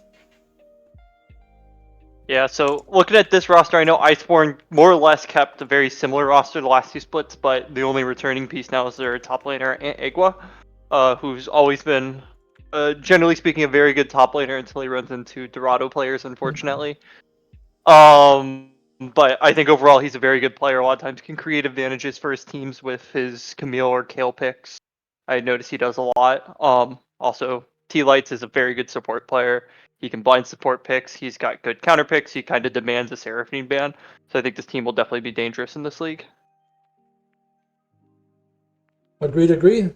They have some solid players here with the returning champion T Lights from Conqueror League, and then a couple of other solid players. So they'll be the first team in Group B. And let's move on to the wheel to see who'll be joining Paperboat Gang in Group A, and that will be Dorado Gaming Sigma, another Dorado team with the various rosters that they have. This one being in our Eternal League, Emerald Capped. Let's roll on over to see who Dorado has. Sigma has Moonshot in the top lane, Shade Slayer jungle, Kiba Boy mid, Glacial ADC, and Hooking Good as a support. So I think some pretty solid players on paper. Haven't seen some of them play in Conquer previously, I don't think. K-Pep's thoughts on this Sigma roster, one of your sister teams? Yeah, so I believe this is most of the roster that they had going in their Risen team, Risen last split. That team wasn't able to bring it home in Risen, and I think they ended up losing in playoffs. But they definitely have some really solid players. I think their jungler, he's like name changed like 4 times. It's been like Hojin, but right now I think it's Shadeslayer. He's a really good jungler. He facilitates the team and is a good shot caller. Glacial, their ADC, is probably a name everybody recognizes. I know he's been playing in comp leagues for a pretty long time now. And then I got to give my biggest shout out to their mid laner, Kiba Boy or Kiba King. Kiba King's my hero. He's such a good mid laner. He'll be the MVP of this league. He's a good guy, good friend, good teammate. Yeah. He'll be the glue. Push Okay. this team forward. Okay. So a lot of respect for one of your sister teams, as expected. So they're looking very strong on paper. So they'll be joining PBG in Group A. Let's move on to the next team in Group B, which will be Optimal Esports Dynasty. Oops. Let's go on over to the Optimal Esports roster. I think they're one of their first times participating in Titan, but some of these players actually have not played here. So they're all new, but some of them you might be familiar with. And I've seen other Optimal Esports team in other leagues. They've done pretty solid. They have Terps in the top lane, Kurov in the jungle role, Rutledge in the mid lane, Maze as ADC, and QERW as the support. K-Pep's thoughts on the OE Dynasty team? Yeah, I'm shocked they're not OE Rush or something like that. I know that's sort of the branding of Rutledge Yes. teams. And that's sort of how I view this, is that this is Rutledge's team. Similar to CB Rush or Sun Rush that was in Aegis last split. This team will be very good. Rutledge is a good player. He builds good rosters. I not to leak inside info, but this team's really good. Got a really solid support player. Okay. They played a map super well. They're going to be a very, very threatening team. Okay, sounds like K-Pep's a little bit of a rough time versus this team, maybe in a scrim or something, but we won't leak anything, right? So No welcome, leaks. welcome to Dynasty. So looking like another strong team. So let's switch on over to the wheel to spin, and the next team up is Omega 3, one of the two Omega teams participating in Eternal. So this is from Omega Esports, who you guys saw another team in Vanquisher that they have, and a couple of other teams as well. Been around for a while, and joining our Eternal League as well. Let's go check out their roster. Omega 3 has Maddie in the top lane, Kaxi in the jungle role, Sayuki in the mid lane, Argo the Radis ADC, and Levantine as support with 4 subs, Ivar, Fungu, Geyser, and Ishan. K-Peps, have you participated versus any of these guys? Thoughts on the Omega 3 roster? I think I've played against Kaxi and Setyuki, their jungle and mid. I don't know if they were playing together when I played against them, but I think I played against Kaxi definitively in Risen. He's a solid jungler. He plays the map really well, so I think this will end up definitely being a solid team. But I don't know much about the other players. Yep, I've seen some of their players play in other leagues. But I think Argo played here a couple of splits ago in Conqueror as well. But they should be, on paper, they look like a solid team as well, from what I see. Yeah, I know Omega's a well-ran org, so Yeah, for that's also sure. beneficial for them. Yeah, ran by Ivar. He's another one of our staff members, Also runs his own little mediocre league as well on the other side of the ocean. When are they So- buying Titan? Is that soon? Yeah, somebody said April 1st, but April 1st. Okay, next year. Yeah, we're long past that date. That date, we'll keep pushing it. But welcome to one of the Omega rosters, and we will move on to the next team, which will be going into Group B. And that team will be the Shattered Spire. So this is another team from the Spire org, and they are bringing, I believe, their first Spire D4 capped team to tie in. They had 2 last split in our M100 league. But this roster has Synthwave in the top lane, Wichita Black Mass in the jungle role, Misery in the mid lane, Boostis ADC, and Cheong Siomo in the support role, with Oprah Winfrey, Ayo Penguini, and Arrows as subs. From what I know, a lot of these players, or some of them, recently have moved up over like the past less than a year, I'd say, but probably the past couple of splits with like their support and ADC and jungle. I believe they've been playing for a bit in former gold, now plat leagues essentially, as I'm familiar with facing off some of them. But this should be a solid roster in Eternal. K-Peps, any thoughts on the Shattered Spire? Yeah, I think probably what this team has going best for it, kind of what you were sort of leaning into, is I think their experience playing in comp. I was gonna say I think I played against their jungler, which Dark Black Mass. It's like some arrangement of those words. I played against him, I think, back in ZGG when I was on Cloud Gaming, so he's definitely been Yes. around for a little while now Mhm. in Platinum Emerald leagues. So I think like he's got a lot of experience going for him, and I think that's kind of a big thing when you're playing in these leagues, especially in the jungle role. So I expect this to be an experienced roster that makes coordinated map movements that makes them difficult to play against. Agreed. Experience does a lot for you in immature leagues compared to players coming straight out of solo queue. And they do have a pretty high ranked mid laner who I think he's played other places, but I'm not very familiar with him. So we'll see how he fits into the rest of the team. So with that being said, I can switch to the groups real quick. So you can see here, Group A has Paperbro Gang, Dorado Gaming Sigma, Omega 3, Iceborne Inferno, Optimal Esports Dynasty, and the Shattered Spire on Group B so far. So let's spin to see what the next couple of teams are.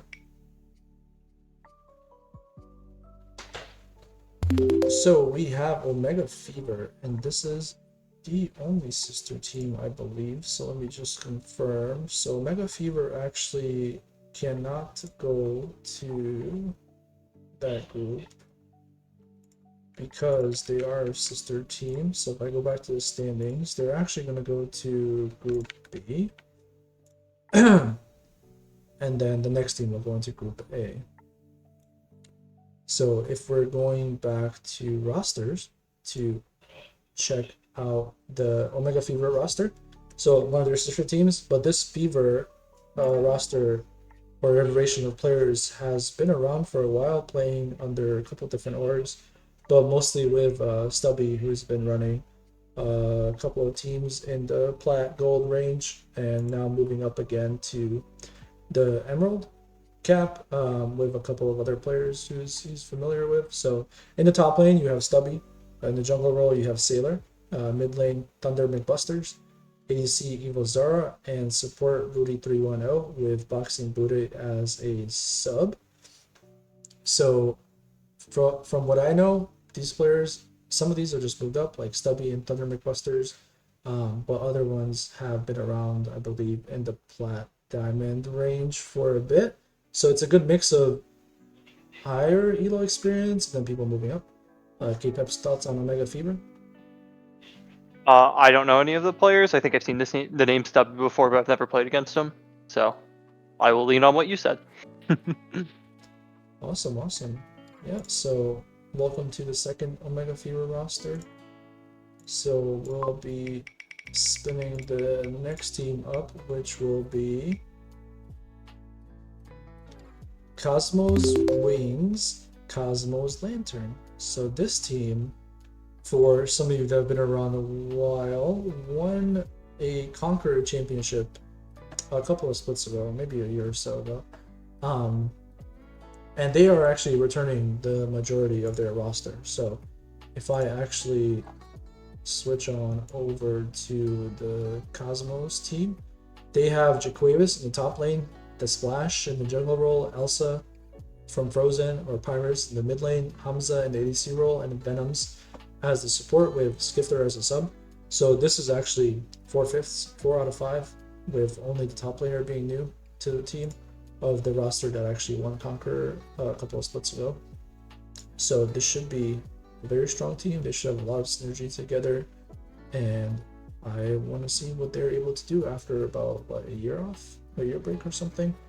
K-Pep's thoughts on Cosmos Wings? Yeah, I agree with a ton of what you've said. I remember that was back in like the abbreviated fall split you did that season when this team won, and when they went into that, I wrote content for that league, and I expected them to be the team that won, and they went through and won. So realistically, it's not going to really lower my expectations for them now. Yeah. It'll be interesting to see how Elsa, who I kind of believe is sort of the X factor of that team, it's the person I think who can really just take over games by himself, will do transferring from top to mid lane. He's always been sort of like a crazy good bruiser player. Like he's on Olaf, the game just feels done. So it'll definitely be interesting to see how this team does. Yeah, I agree. Should be a very strong roster. And welcome back to them. Glad to see them participating in comp again. So let's move on to the next team, which will be Syndicate Catgirls. So this is a org that has been around for a couple of splits in our Divinity League, and actually won the Divinity League back to back as Syndicate. A couple of different iterations of rosters, but they are also moving up with some of their players to D4 cap. And let's check out who they're bringing to Eternal.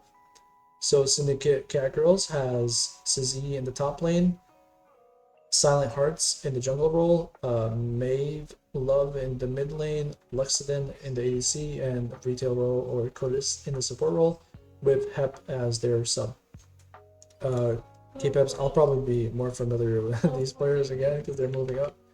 But any thoughts on the Syndicate Catgirls roster?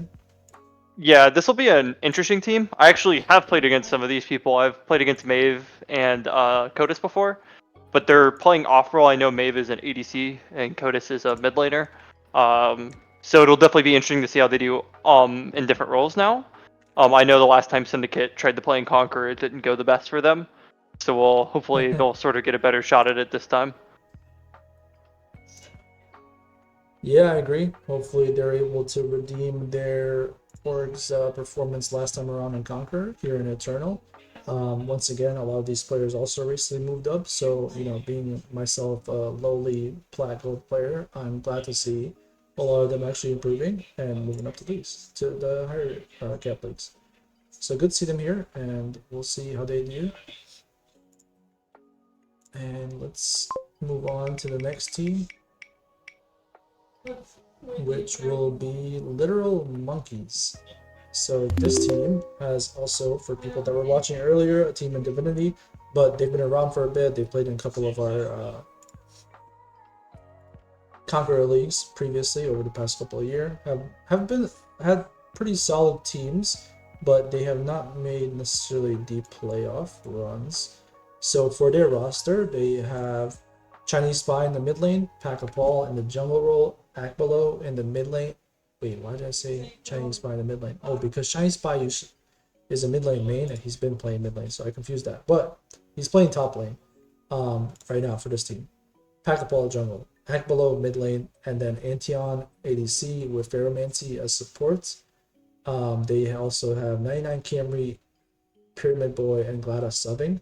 They also have a top laner who's currently ineligible, but looking to play after he completes his eligibility games, which will be Matt Pizza.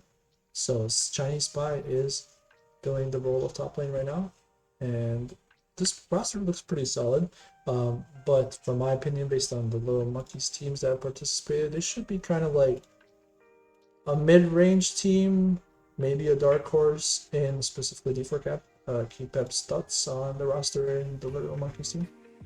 Yeah, I think you nailed it with sort of like what their performance range has been. They're always sort of a lock for playoffs, but can't really make the deep run into playoffs. I know Pack-a-Paul is a really good jungler, so a lot of times he can put some 1v5 performances in, but it'll be interesting to see how he does. Yes, sir. I agree with that. So, Little Monkeys, and then we have two more teams. One of them being ID Honeyfruit, who are one of the returning teams from our Conqueror League last split. They're moving over to the Eternal League. And ID Honeyfruit, I think they crashed out in, what was it, quarterfinals last split after finishing first seed in their Group C in Conqueror. But they played a pretty strong team in that quarterfinals. So this roster, a lot of returning players is Blingo XD in the top lane, Zhao P in the jungle role, Yilof in the mid lane, All Gucci in the ADC role, and Spartans as support. K-Peps, you're probably pretty familiar with this roster, so I'll let you have a go at them. Yeah, after playing a 5-hour best 5 at 2 different locations, I've got a lot of experience playing against this team. They've made a couple swaps of players that I know. BKP was one of 2 players who got yeeted out of Emerald, never forget. But I think this is definitely going to be a very, very competitive team. I think up there with the, I'm sorry, I think it was OE Dynasty's their name, and the Cosmos team. Zhao in any league he plays in is a top level player. He gets always close to winning the MVP. I think Blingo won the league with Zhao when they played in Titan about a year ago. Blingo plays really good weak side tanks top lane, and I'm sure can pick the carry champs if he needs to. Loves playing active on the map and will love playing through Zhao, which I think is a scary combination. And then Gucci as an ADC, very good ADC player. And if I'm correct, Spartans, I could be wrong on this. I'm sorry if I'm wrong on this. He was the support on the ID Supernova team that won Aegis. I believe that's Could be wrong correct. on Yeah, that. I believe. Yeah, I so believe he very just good yeah, I player believe he as just well. won a AEL, so they're swapping him over to this team. So yeah, Right, this yeah. is. I agree. This is a pretty strong roster as well. I would expect them Yeah. to do really well in Eternal here. So with that being said, and that's actually funny, the last team is the 12th team, which is a spot that we still have open. So if anybody who's watching that knows anybody who wants to participate in Eternal Monday nights, 8 p.m. Diamond 4 cap, if you have a roster that wants to take the spot, they would be going into Group B over here. So yeah, just open a ticket, let me know, send them all to OPGG, let your friends know there's a spot if anybody wants it. So that a team in Group B does not have a bye week once a week. But we will, if there's nobody, we'll most likely, I'll figure it out by Monday and I'll have a team to fill in. So with that being said, nothing to actually talk about for Team 12, no roster there. And let's take a look at the groups here. So in Group A, we have Paperboat Gang, Dorado Gaming Sigma, Omega 3, Cosmos Wings, Cosmos Lantern, Syndicate Cat Girls, ID Honeyfruit. And then in Group B, we have Iceborne, Inferno, Optimal Esports Dynasty, The Shattered Spire, Omega Fever, Literal Monkeys, and the remaining empty team. So, K-Peps, you want to give some insight into your thoughts on Group A? Yeah, I think it's what's going to be really interesting and to talk about the playoff format in general is that 4 out of 6 teams making it in each group is a pretty forgiving schedule, and the fact that I think it's teams can have some drop games, and if they're a solid team, they're still going to make playoffs. It's not anything like, forget the name of it, but the last league you were showing where it's like 4 out of 10. Yeah, It's really Vanquisher. tough. Yep. Yeah, but so with it being 4 out of 6, but I think going specifically into Group A, I think you've got a really heavy top 2, honestly, in Cosmos Wings and ID Honeyfruit. I think those are going to be the 2 favorites to win this group. Because they've had success winning leagues in the past where it's like, well, I think Sigma will be a solid team, or Dorado Sigma will be a solid team. They haven't quite won the big leagues like those 2 teams have. And then it'll sort of be just really interesting to see who can grasp that 4th spot. If Syndicate will be playing to the levels that they play to in Divinity leagues, which we've seen top Divinity teams absolutely win Conqueror themselves. So it's if they want to play to that level, they can definitely do it. You've also got, and then with Omega 3 and Paperboat Gang, it'll sort of, I think, be a toss-up in between those 3 teams to take that final spot, but I think any of them can take it. Yeah, I agree. I think that Group A is pretty evenly balanced. Should be good competition. And to your point, 4 teams do make playoffs, and the regular season is pretty forgiving, especially because teams do get the extra 2 weeks of cross group play, where they get to compete against the other group and kind of like if they're maybe regroup a little bit or use it as a potential opportunity to improve. And then obviously we also have the July 4th break, so only 2 teams will be dropping after the 7 weeks here. But let's move on to Group B. Yeah, I think you already touched on it a little bit, K-Peps, but pretty much pretty evenly balanced group with what you mentioned. Optimal probably looking to be one of the top team in Group B. Yeah, what I would kind of think about this group, well, I think Iceborne's going to be a really solid team. I think this is Optimal's group to lose. I would not be shocked in the slightest if this is a team that goes undefeated, maybe doesn't even drop a game, but I think going undefeated in this series is probably this team's expectation, and I don't think it should be shocking if that happens at all. I think Iceborne is probably pretty solidly the second best team in this group, though. And then I think what's really interesting about this group, though, is that I think everybody else is at pretty similar levels. Maybe I give Literal Monkeys an edge to come out above the other teams, but I think everybody else is at a pretty similar level, so it should be really interesting to see who can get that 4th and final spot going in the playoffs. Agreed. And if you had to give, and it's probably pretty easy to say for Group B because there isn't a team right now. But who would your 2 be to miss out on playoffs in Group A and Group B? So I'll cop out and say Team 12. Man, it's a hard question. So I don't love being negative. I would say it'll end up being, I don't want to say one team, but I think it'll be in between the Omega team or Shattered Spire to miss out. Okay. And then for Group A? Group A? Same thing. Okay. Yeah, and so I think with this one, it's a really locked-in top 3. I'm nervous about Syndicate because realistically, while I think they're good players, I don't know how seriously they're going to take this league. True. If they take it seriously, I think they're a playoff team. If they don't take it seriously, they're not going to be a playoff team. So I'll cop out and say that they're not going to make playoffs. And then I'll say the other team missing out with them, unfortunately, will be the admin team in Paperboat Gang. Pour one out for them. But I think they'll probably struggle a little bit moving up. They're not the admin team, bro. Come on. My bad. Okay, one of the perks of being staff here at Titan is that if you're staff, it doesn't mean you actually cannot play in the various leagues that we have.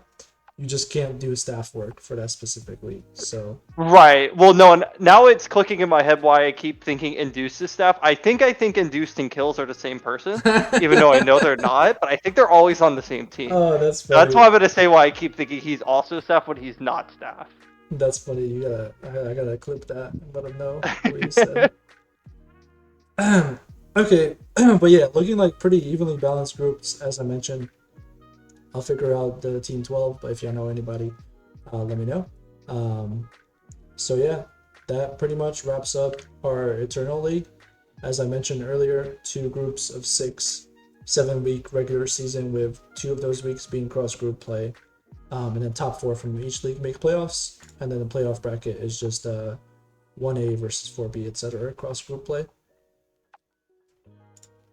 So yeah, that pretty much wraps up Eternal League. K-Peps, thank you for joining me for Eternal, and you'll be back for Conqueror, which we'll be doing in about 5 minutes. I think we're gonna take a short break just so I can get our next guest up to speed and onboarded, and also so I can step away for a little bit. But yeah, welcome to all the Eternal teams. Hopefully the first split of this league goes well, and we see, depending on how it goes. I know I said this is like a new thing that we're trying, where it's like, no streams for a league specifically, but it's interesting to see that actually about 12 teams are interested in participating in something like that, and there's an entry fee as well. So not a lot of perks when it comes to streams, but really it's just another night for people in this elo to participate, because it has become one of the most overloaded elos so far, in my opinion, over the past, since the introduction of Emerald. So there's a lot of teams, a lot of players in this elo, so I want to give everybody the opportunity to participate on various nights depending on when they're available. So for people in Eternal and watching and participating, also people in Conqueror as well, if this is something that's like, okay, yeah, this is really cool, I want this to keep going, and like maybe we want to participate here in fall or whatever, I'll be looking towards like the end of the split to get feedback on that, to see if this is something that like we can keep doing. Because ideally, I don't want to do double streams on like a specific night. So for example, Eternal is on Monday, Divinity is on Monday, and I don't want to have 2 streams. It just too much effort, and people burn out really quick doing that. Leagues burn out really quick, and it's split viewership essentially, split focus, essentially everything like that. So if people do want to see more stuff like this, let us know in the split. I'll be making sure to get feedback on how Eternal goes. And with that being said, good luck to all the teams, and welcome to the new ones, returning ones, etc. And we'll be taking a short break, probably like 5 minutes, and returning with K-Peps and another guest to go over Conqueror team reveal and the teams and groups for that league. That league will be the same as our winter split, 24 teams with 3 groups of 8. So we'll be back after a short break and bring you the Conqueror team reveals.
All right, welcome back, everybody.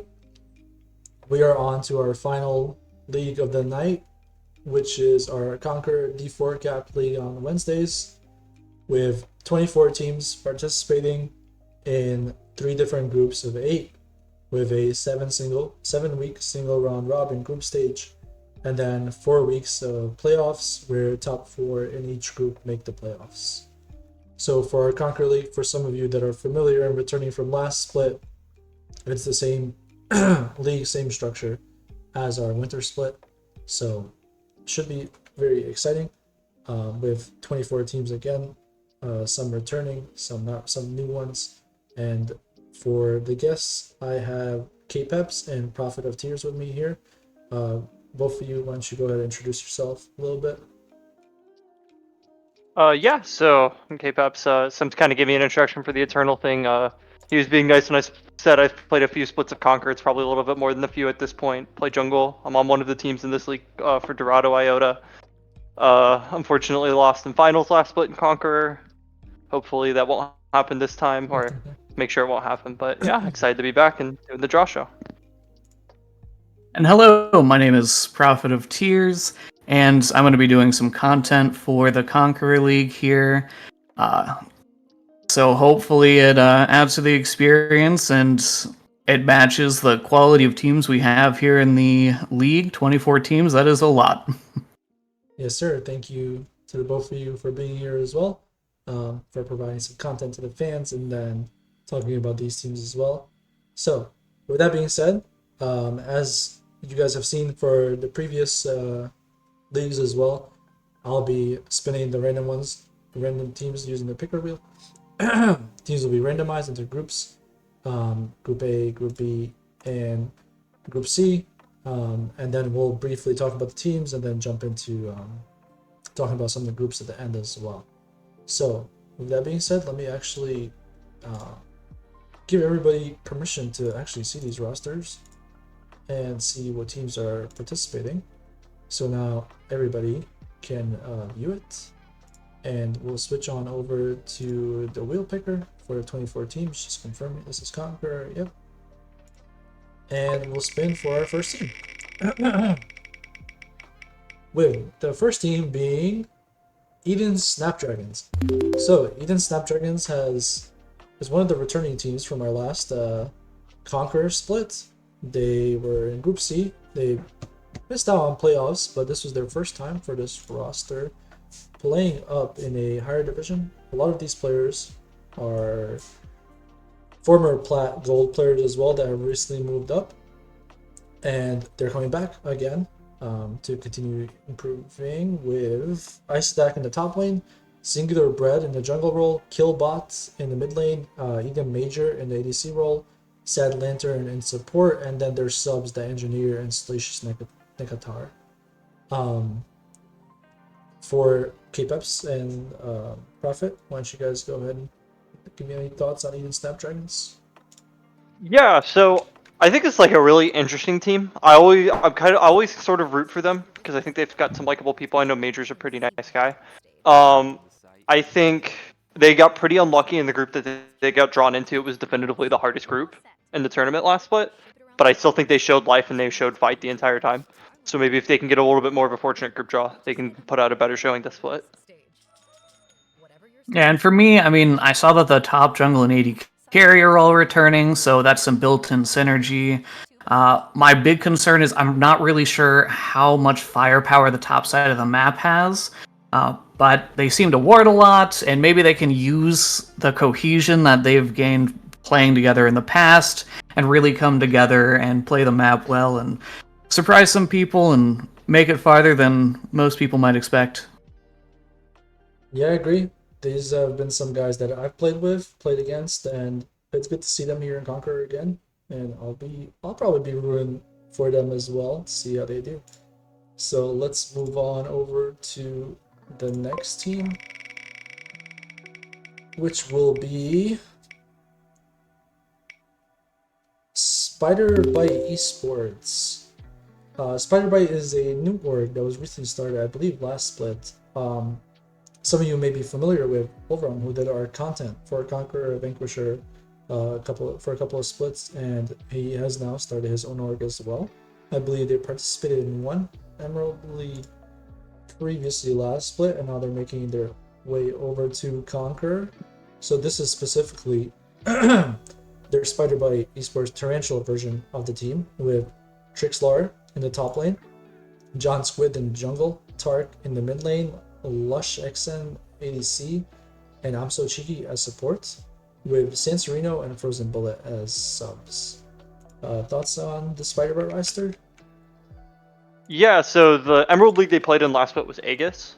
And sort of what was really cool in Aegis is in the first round they went up against Khan and they pulled off a really big upset against Khan, like a banger 5-game series. It was a lot of fun to watch.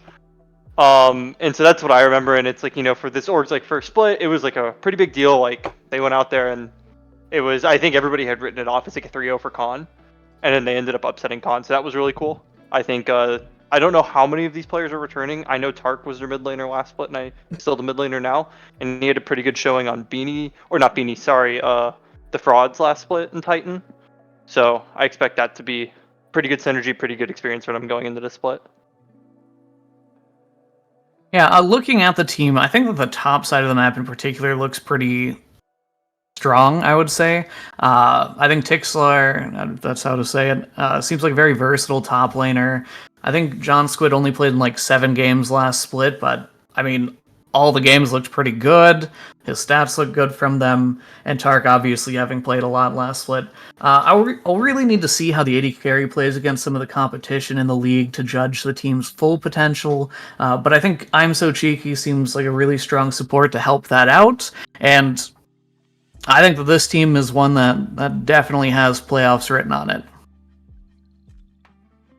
Yeah, I agree. John Squid, they come in pretty late to the Eclipsing Tides roster. Last play in Conquer, I believe, and he had really strong performances, mixed with Tark, who was also a very solid mid laner. I expect that jungle mid duo to be pretty strong. So, welcome to Spider Bite. Let's spin for the next team, which will be True Minded Gaming Paladins. So this is a TMG team who has not this exact same roster, but TMG did win our last fall split of Conquer with a different roster, and this is one of their sister teams as well. So now they're bringing in additional Emerald players with Duan Li, the choice, as top lane, Mike Lassie in the jungle role, Scuffy in the mid lane, Groteen in the ADC role, and Frozen Spuds as support, with Alric as one of their subs. Thoughts on this roster, the TMG Paladins one? I think I'm a pretty known hater of TMG, but looking at this roster, not saying that like I don't see a ton of potential in this roster, but knowing some of the players that I know on this team, I don't know if they'll be able to put it together to end up being like a playoff level team even. But we'll have to see how things shake out. Okay. Yeah, I think Mike Lassie was pretty great last season for Iceborne Chaos. For me, I think the solo lanes seem pretty solid. The big question for me is how bot lane's going to do. We have Groteen, I think that's how to say it, and they're a jungle main playing AD carry. Yep. I'm not quite sure how the bot lane is going to perform with that in mind, but the rest of the map looks good enough where if that bot lane plays above perceived potential, it could be pretty good. Agreed. K-Peps, I believe Groteen did sub for you last split, right? Yes. Any insight on how his ADC prowess is? I had no idea he played ADC. I think he said he could sub for ADC. I had never seen him play ADC. I'm very happy he subbed in for me when he could, though. That is true. That did come in very clutch for you guys. So Yeah. yeah, big question mark on some of the role swapping here and seeing how the bot lane will do. So maybe the washed up summoner and the Frozen Spuds will be able to carry that bot lane for them. So we'll see how they do. And then of course, like we mentioned, Mike Lassie played on Iceborne last split, so making the swap over to TMG. So we'll see. This looks like a pretty solid roster. with some question marks. So let's move on to the next team, which will be Dove Monarch. And Dove Monarch is a new org that is recently joining Titan. I believe they have participated in a couple of other leagues. But this roster has Thigh High Demise in the top lane, Tien in the jungle role, Jayberry in the mid lane, Arcs Knight in the ADC role, and Vladrin in the support role, with Oreo the pup being a sub. I also believe they have a mid laner who hasn't completed his games yet, so this mid laner should be just filling in, from what I remember. Any opinions on the Dove Monarch roster? I don't really know these players, so I'll take a step back. Honestly, same here, but I will say a couple of things. Whenever, and there's only like a few teams that I think that, looking at them, I might think maybe they're not ready for some of the competition here. If that's true and you're watching, all I'm gonna say is prove me wrong. I would love to be wrong here, and you show that you belong to not you don't just belong here, but that you're gonna excel here. But right now, I don't have too much insight. True, I will agree. That's the one thing I will say to all the teams that are fairly kind of new and unknown. You know, if people are not familiar with your game, make them familiar. So, welcome to Dove Monarch to the Conqueror League. They'll be joining Eden Snapdragons in Group A. And we'll be moving on to the next team, which will be Dorado Gaming Iota. This is a returning roster who were the finalists in our winter split. And as you can see here on the roster sheet, they are returning 2 of their players only, with Masuf in the top lane, K-Peps in the jungle role, OG Kush in the mid lane, Dibble ADC, and then Hyper Focus support. So I will let K-Peps tell us a little bit about his own roster. Yeah, I think we're sort of returning a similar style. It's everybody I think kind of knows who Masufa or Mason is at this point in time. He's sort of a terror on the Rift. He's tough to play against. I think he exposes the fact that most teams' worst player is their top laner. He exposes that and probably does a little bit more than exposes it sometimes. So he's fun to play with. Good guy. Excited to be playing with OG Kush, the president, in the mid lane. He comes sort of famously in the past won, CCS. The split, it was sort of like a D3 capped league. He won CCS and was pretty impressive when he did so. And then I think it's everybody else as well also knows our ADC Dibble. Dibble's been playing in Emerald Leagues and is typically a terror on picks like Twitch, Lucian, and I mean it's his Caitlyn's must ban. And then on top of that, we sort of got an unknown player, I think, to most everybody else in Hyper Focus. I think Hyper's a really, really good support. I've really enjoyed playing with him. I think it was sort of a good pickup for us, and I'm excited to see our team does. Yeah, I mean, when I saw the team, I was like, okay, this is a contending team to me. It should be. If not, then it's definitely a little disappointing because it's a really solid team, really solid with a lot of veterans. What I liked in particular is I think K-Peps, who's here talking as well, is exceptional at being a supportive jungler. So pairing him with 3 lanes that I would consider minimum of solid all the way to exceptional laners will really give this team a nice basis for that kind of identity. And just like K-Peps did, I'm going to highlight Masuf in the top lane, who, wherever he goes, is a monster. And looking at it, he should be, if not the best, in the conversation to be the best top laner in the league. And this is a roster you should look out for.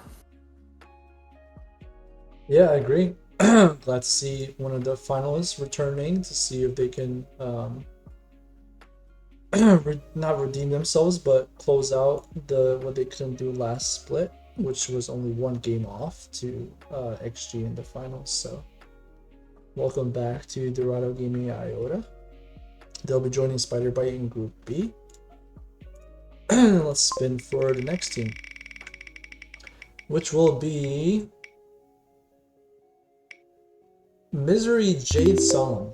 This is a recently new team that I saw, so I'm not very familiar with the roster, but Misery had a couple of teams participate in Titan last split. So they're recently a new org as well that's got into League of Legends, but they've had a solid amount of teams, and their teams have been pretty respectable so far. So if I go on over to the Misery roster, yeah, I think their logo in here in time, but I will eventually get it in here if they have submitted one. So Misery has Jedi in the top lane, Panda in the jungle, Melons in the mid lane, Lil Condemn in the ADC role, and then Swagboy in the support role, with Cappuccino currently ineligible for missing games as a sub as well. So any thoughts on the Misery roster? I know this one was recently added, so you guys maybe didn't get a lot of time to look into it. I recognize the org name. I don't recognize any of the players. I know the org struggled in Conqueror last split. I know they ended up missing out on playoffs. I can't remember if they ended up stealing a series away from a team or not. But hopefully with new players, retooled roster. I know their streams are really cool. So it seems like Yes. they've got like good organization and stuff like that going on. So hopefully they puts together a stronger roster this split. Yeah, right off the bat, I did get to see them a little bit before this. K-Peps was doing Eternal. I was able to look a little bit more. And on first look, I'm a little concerned with the strength of the team. With that said, I think Mullen seems pretty good, and Swag plays a very aggressive style as well. That I think if this team does well, it's probably going to be a mix of those two doing a lot of the heavy lifting. With that said, the rest of the players can definitely step up. Panda was mostly going by their experience the last split in Conqueror with the same org. With that said, maybe different players makes it a lot easier for a jungler. I've heard that a lot before, so maybe the retooled roster can really let Panda show what they can do. But right now, I have some concerns, but there's definitely some rays of hope. For sure, for sure. We'll see if Misery is able to improve on their last split performance. And to K-Pep's point, they did stream a lot of their games last split. So for obviously we stream Conquer as well, but for teams that are looking to watch their own team playing against Misery, we'll definitely be plugging that on Wednesday nights, as well as any other really. If you're streaming your own team's matches, we generally just put out a post in addition to our own media announcement when we go live as well. So definitely encourage teams to stream their own matches as long as you're not on the official stream as well. So welcome to Misery. They'll be in Group C with Team G Paladins. So let's go over to the next team. Spinning will be Fantastic Academy Dreamcatchers. This is a new org team that was started by their coach, trying out a couple of different testing out a couple of different coaching methods for internal malice. So trying a little experiment for some of these players that he's recruited. Definitely a roster that looks like they could be very coachable and could improve, has a lot of room for improvement as well, with Aaron Omni in the top lane, Sodium Hydroxide in the jungle, Phallic Phenom in the mid lane, Veno in the ADC role, and then Lost Under Tower as support, with the coach being one of the subs as well. Thoughts on the Fantastic Academy team? I don't know any of these players or the coach or the org, so hands up, I don't know much about them, so I won't speak more. Yeah, I mean, I'm in the same boat. With that said, any team with a dedicated coach, you definitely want to play them earlier in the season than late if they are as coachable as stated as they possibly are. So hopefully they improve through the split and can become, in the playoff mix by the end. Very true. Definitely interested to see how this team, specifically this team, actually improves throughout the splits. So with that, they'll be joining Group A, and we'll be moving on to the next team, which will be Bank Chillers Civil Standards. So BCS, this is a team org that has participated in Conqueror previously. Specifically, their captain did not participate last split, but back with a new roster this split. And this roster for the Bank Chillers has Codis in the top lane, Technics in jungle, Rendleman in mid lane, Civil in the ADC role, and then Nahor in the support role, with Water being a sub. So this team looks pretty strong on roster. You could see the winter split MVP and champion as well, jungler Technics returning, or trading in his white XG colors for the blue of BCS with his mid lane partner Rendleman, both of those players who were on the championship team last split, moving over to Bank Chillers. Thoughts on the BCS roster? Yeah, I think this is probably, well, not I think, this is going to be a championship contending team. I think I had some unfortunately famous performances against Technics myself. He knocked me out of playoffs in both the leagues I played in. He flame horizoned me in 18 minutes. Still won that game, by the way. So yeah, he's a very good jungler. Probably one of the best I've ever played against in comp in the last 2 years. Yeah, they're really good. I think Rendleman's a very good pairing with him. Rendleman, I think, is willing to drop the ego and just play to Technics and put his eggs in his basket so he can win the game. And that's a respectable thing from a player. So it's realistically, and I think Codis will understand that that's sort of the way to play as well. It'll be interesting to see how he does role swapping in the top lane. And then I don't think their bot lane's anything too shy away from either. Civil, in every league he's played in, has always been a very top contending ADC, if not the best ADC in that league. And Nahor is same thing as a support. He's always been a very high level support, and has always been very competitive in the leagues he's played in. Yeah, I mean, there's not much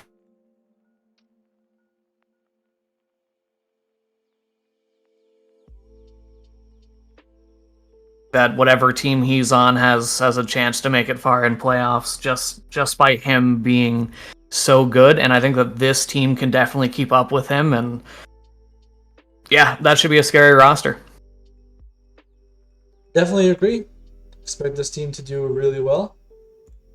So let's they'll be joining Dorado Gaming Iota and Spotted by Esports in Group B. Wonderful group so far there. So let's move on to the next team.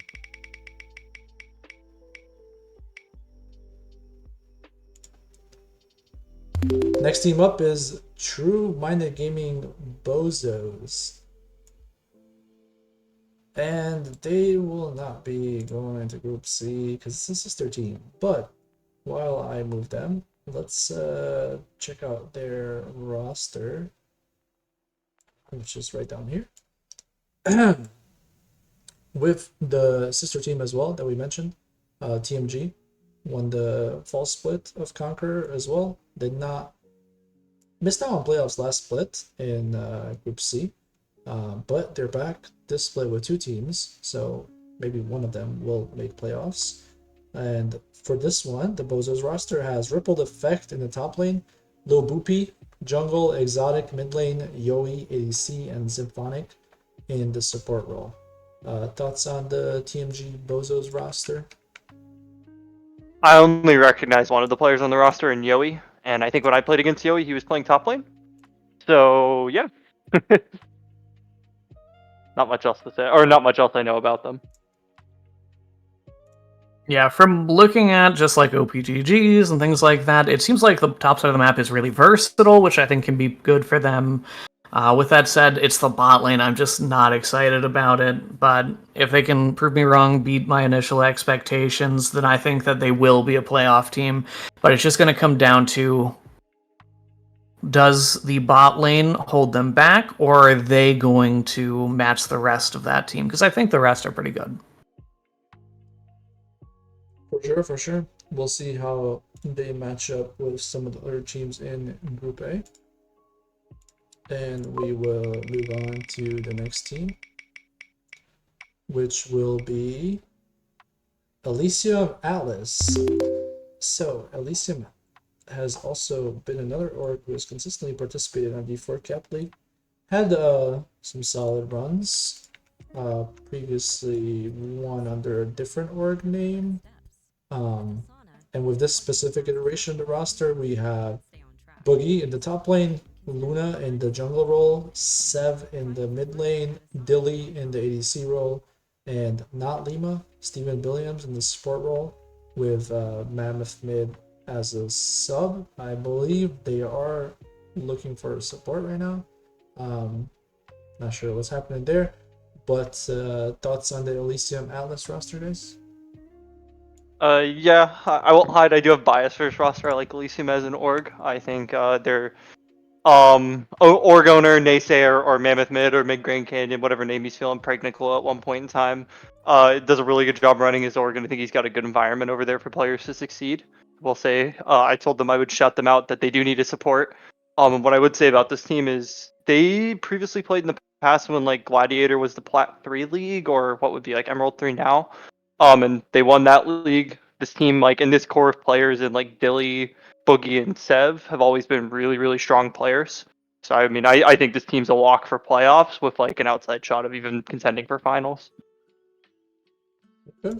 I mean, Okay. looking at it, I thought it was a pretty solid team too. I like Brother Otter. I thought Nemo was pretty good, but it seems like that he might not be on the team. And I think that Boogie has a really good track record. And yeah, this team, I don't see any real weaknesses. With that said, we'll see how the support role lines up. But yeah, I mean, they look pretty good on paper and from what we know about them so far. Yeah, actually, I subbed in for a scrim versus this team, and I'm not gonna leak any results, but I'll just say I was off roll ADC, and I suck, and Dilly was barely keeping up. But other than that, I won't say much. Billy has a debuff against gold players. That's why he struggled in Divinity. Yeah, exactly, pretty much. So we'll with Elysium Alice going to Group C, we'll move on to the next team.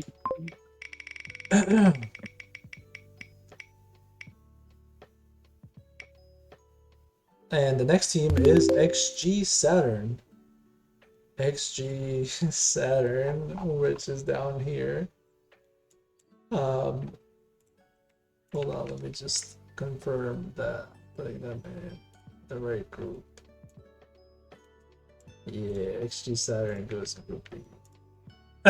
So, XG Saturn, the reigning champions of Conqueror, with a little bit of a different roster here. Some of their players, as we mentioned earlier, jumped ship to different orgs. So they are bringing back a different roster to defend their crown. With Spoober in the top lane, who was also top laner on the championship team. Mainly Mailman. Sluggo, who was a top laner jungler for the other teams, jungler now. OTF in the mid lane. Maeve Love in the ADC role. And then McFeeds in the support role, with Rendleman not actually being a sub on there, so he is on a different roster. And Watercat is one of their subs. So yeah, this team, a mix of returning championship players and then some other players from their other XG sister team. Thoughts on the Saturn roster? Yeah. So they're obviously the returning champion org, but not any of the players outside of Spoobert. Spoobert's definitely a really solid top laner, though. I think he's like a really good on blue side, especially because he's really good proficient on the Gragas and Renekton, which are just OP blind picks top lane. Mainly Mailman, I think, struggled a little bit on the XG roster he was on last split, but maybe with different players around the middle look, the grass is greener on this side, I guess. I think what will be really interesting about this roster is their ADC Maeve. There was definitely a pretty famous situation or a popular situation that happened in Aegis, where they were on the team, got into playoffs, and then were subbed out during playoffs, which was like really strange. and it didn't look like Maeve and Improvise were getting along super well in the general chats, but maybe I was just misreading the situation. There was other things going on, but definitely be interesting to see Maeve's return to XG and how that goes. Yeah, for sure.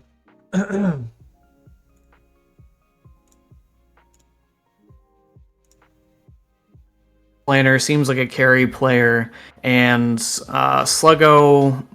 I think Sluggo can be really good, and I think that he's great at playing topside. So I think that that's going to pair Spoobert pretty well. And the only thing that I need to see before I can say, yeah, I think this is a playoff team is I just want to see either the mid or the AD carry really become a big secondary carry for the team. And if either one of them do, I think that this is a playoff team for sure. Because I think there's a lot of good things to it. I love McFeed's champion pool with the rest of the roster because it allows Spoober to really play the way he wants to. Yeah, I agree. McFeeds was definitely one of the top performing supports on the other XG roster that barely squeezed into playoffs. So we'll see if the different ADC pairing and some of the other roster will help them make a deep playoff run. So with that, XG will be going into Group B, and we'll be drawing the next team that will go into Group C, and that team will be the Sean Fan Club. So this is part of the Yoshi's Internet Sucks roster from last split. They're not an org. They're not. They're barely. Yeah, they're not an org, but they just have different team names every split. For the past couple of splits, it's been Sean and Lost teaming up with a variety of players. So this split, the Sean Fan Club has Antigua in the top lane, not important, or Lost in the jungle role. Sean Epi in the mid lane, Lean 123 in the ADC role, and then Envy in the support role with Keino Mai in the as a sub. So yeah, thoughts on this roster, guys? Yeah, so I can probably speak a lot to this roster. I think this is definitely a top level roster. Not important or otherwise known as Lost in the jungle. He's a really proficient jungler, I think, regardless of the people he plays. If he lifts them up and he makes them better, especially if strong laners like Sean and Agua, this will, I think, be sort of a deadly combo to see them on the top side of the map. I think Lean 123 has always also put in really solid performances on ADC. I think the only new person on this roster is their support. I believe it was like Conveyable Cub in the past. I could be wrong on that though. But I mean, this team returns a lot of synergy. I think brings in a strong top side that they may have been lacking in the last couple of splits. And I think it's definitely a dangerous team to watch out for. Yeah, I completely agree. You have 3 returning players from a team that was already good, so it's a great core. The new pieces don't look bad either. I think Not Important is great in the jungle. And just as a little highlight, I think their AD carry is kind of a monster in Flex. I think it was Masters, 3 seasons straight in Flex. So I think that this roster is definitely one to look out for. I love cohesion, and yeah, they probably have it. Yeah, for sure. Can't really disagree with stuff that you guys mentioned. I will take us over to the groups now since we're halfway through. So for Group A, as you guys can see, we have Eden Snapdragons, Dove Monarch, Fantastic Academy Dreamcatchers, and Tremendous Gaming Bozos. In Group B, we have Spiderbite Tarantula, Dorado Gaming Iota, Bing Chiller Civil Standards, XG Saturn. In Group C, we have TMG Paladins, Misery Jade Solemn, Elysium Alice, and the Sean Fan Club. So we'll circle back after we get the rest of the teams and talk more about the groups as a whole. But for now, this is what they look like, and we'll switch on over to draw the rest of the half docker. With the next team up being Optimal Esports Dynasty, and they will be going into Group A. Let's check out their roster. This is for those of you that were watching earlier, this is the same roster as Eternal. So but they're doubling up, playing in both leagues. And we already talked about them on Eternal, but I'll let you guys touch on them briefly here as well. Yeah, I think I did enough glazing over this team in the Eternal one, so I'll let Prophet of Tears kind of say what he Great. wants to say about the roster. It's my turn then, because I think that this is a strong roster coming out. Obviously, the ranks look good, but looking at the OPGGs, you really see like, okay, these are not one tricks. These all the players look really solid. Rutledge is obviously a very good player. I think their bot lane is going to bring a lot to team fights from both of the members. Looking at how they typically play and the champions they play. So this is definitely one to keep your eyes on, because there doesn't seem to be a weak spot currently. Yeah, I agree. This should be a pretty strong roster over in Conquer and Eternal. I wonder if any of these teams that are participating in both will actually be able to win both leagues. I mean, pretty crazy, huh? So let's they'll be going to Group A. Let's move on over and spin for the next one.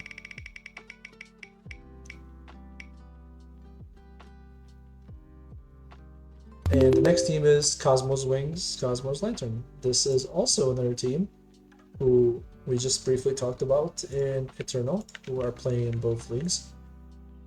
Yeah, as we mentioned, former 4 out of 5 champions in Conquer. Pretty solid roster. K-Pep's already touched on them. Prof, any additional thoughts for this roster? Yeah, I have reservations about it. With that said, I'm a big fan of Elsa from Frozen. With that said, they're role swapping over to mid here compared to where I've seen them in top lane, but I think that they're going to be good. With that said, I'm a little worried about the rest of the roster, specifically top and jungle going into the season.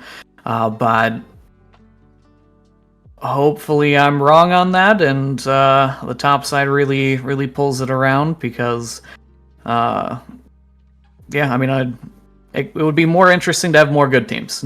Yes, sir. Yes, sir. The better teams, the better competition. So they'll be going into Group B, which we were saying was looking like a pretty solid group so far. So let's draw the next team for Group C, which will be Cracked Incorporated. So this is a group of friends who are just joining Tang for the first time, playing competitive, starting off. So let me put them in the group first, but they have Sagato XD in the top lane, Brav in the jungle role, Starchy in the mid lane, Fractal in the ADC role, Siren in the support role, and then Starfighter as a sub. A lot of new players and Emerald players from what I'm seeing. I'm not too familiar with them, but do you have any additional insight? No insight on my end, unfortunately. Yeah, same here. They seem like on the lower end compared to some of these really good teams. But looking at the OPGGs, I thought it was really interesting that Brav, I think that's how to say it, seems to really enjoy carry junglers and especially Graves. So I'm curious to see how that works out. But right now it's one of those wait and see. So I'll have a lot more to say after week 1. For sure, for sure. Hard to tell with some of these newer teams what the expectations for them would be, especially if they're all just like kind of appropriately mid-emerald ranked and everything. So we'll see how they compete with some of the teams in Group C. Let's move on to the next one. Next team up is Bing Chiller's Mikey's Minions.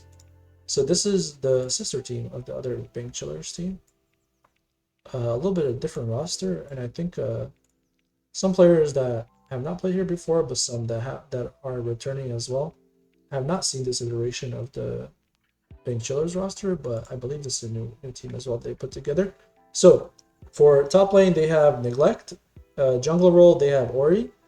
In the mid lane, they have Karita. And ADC, they have Gator Crunchy.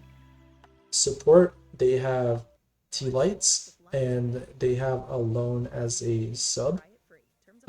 For some of you that saw Eternal as well, T Lights is also in a roster over there, but different one.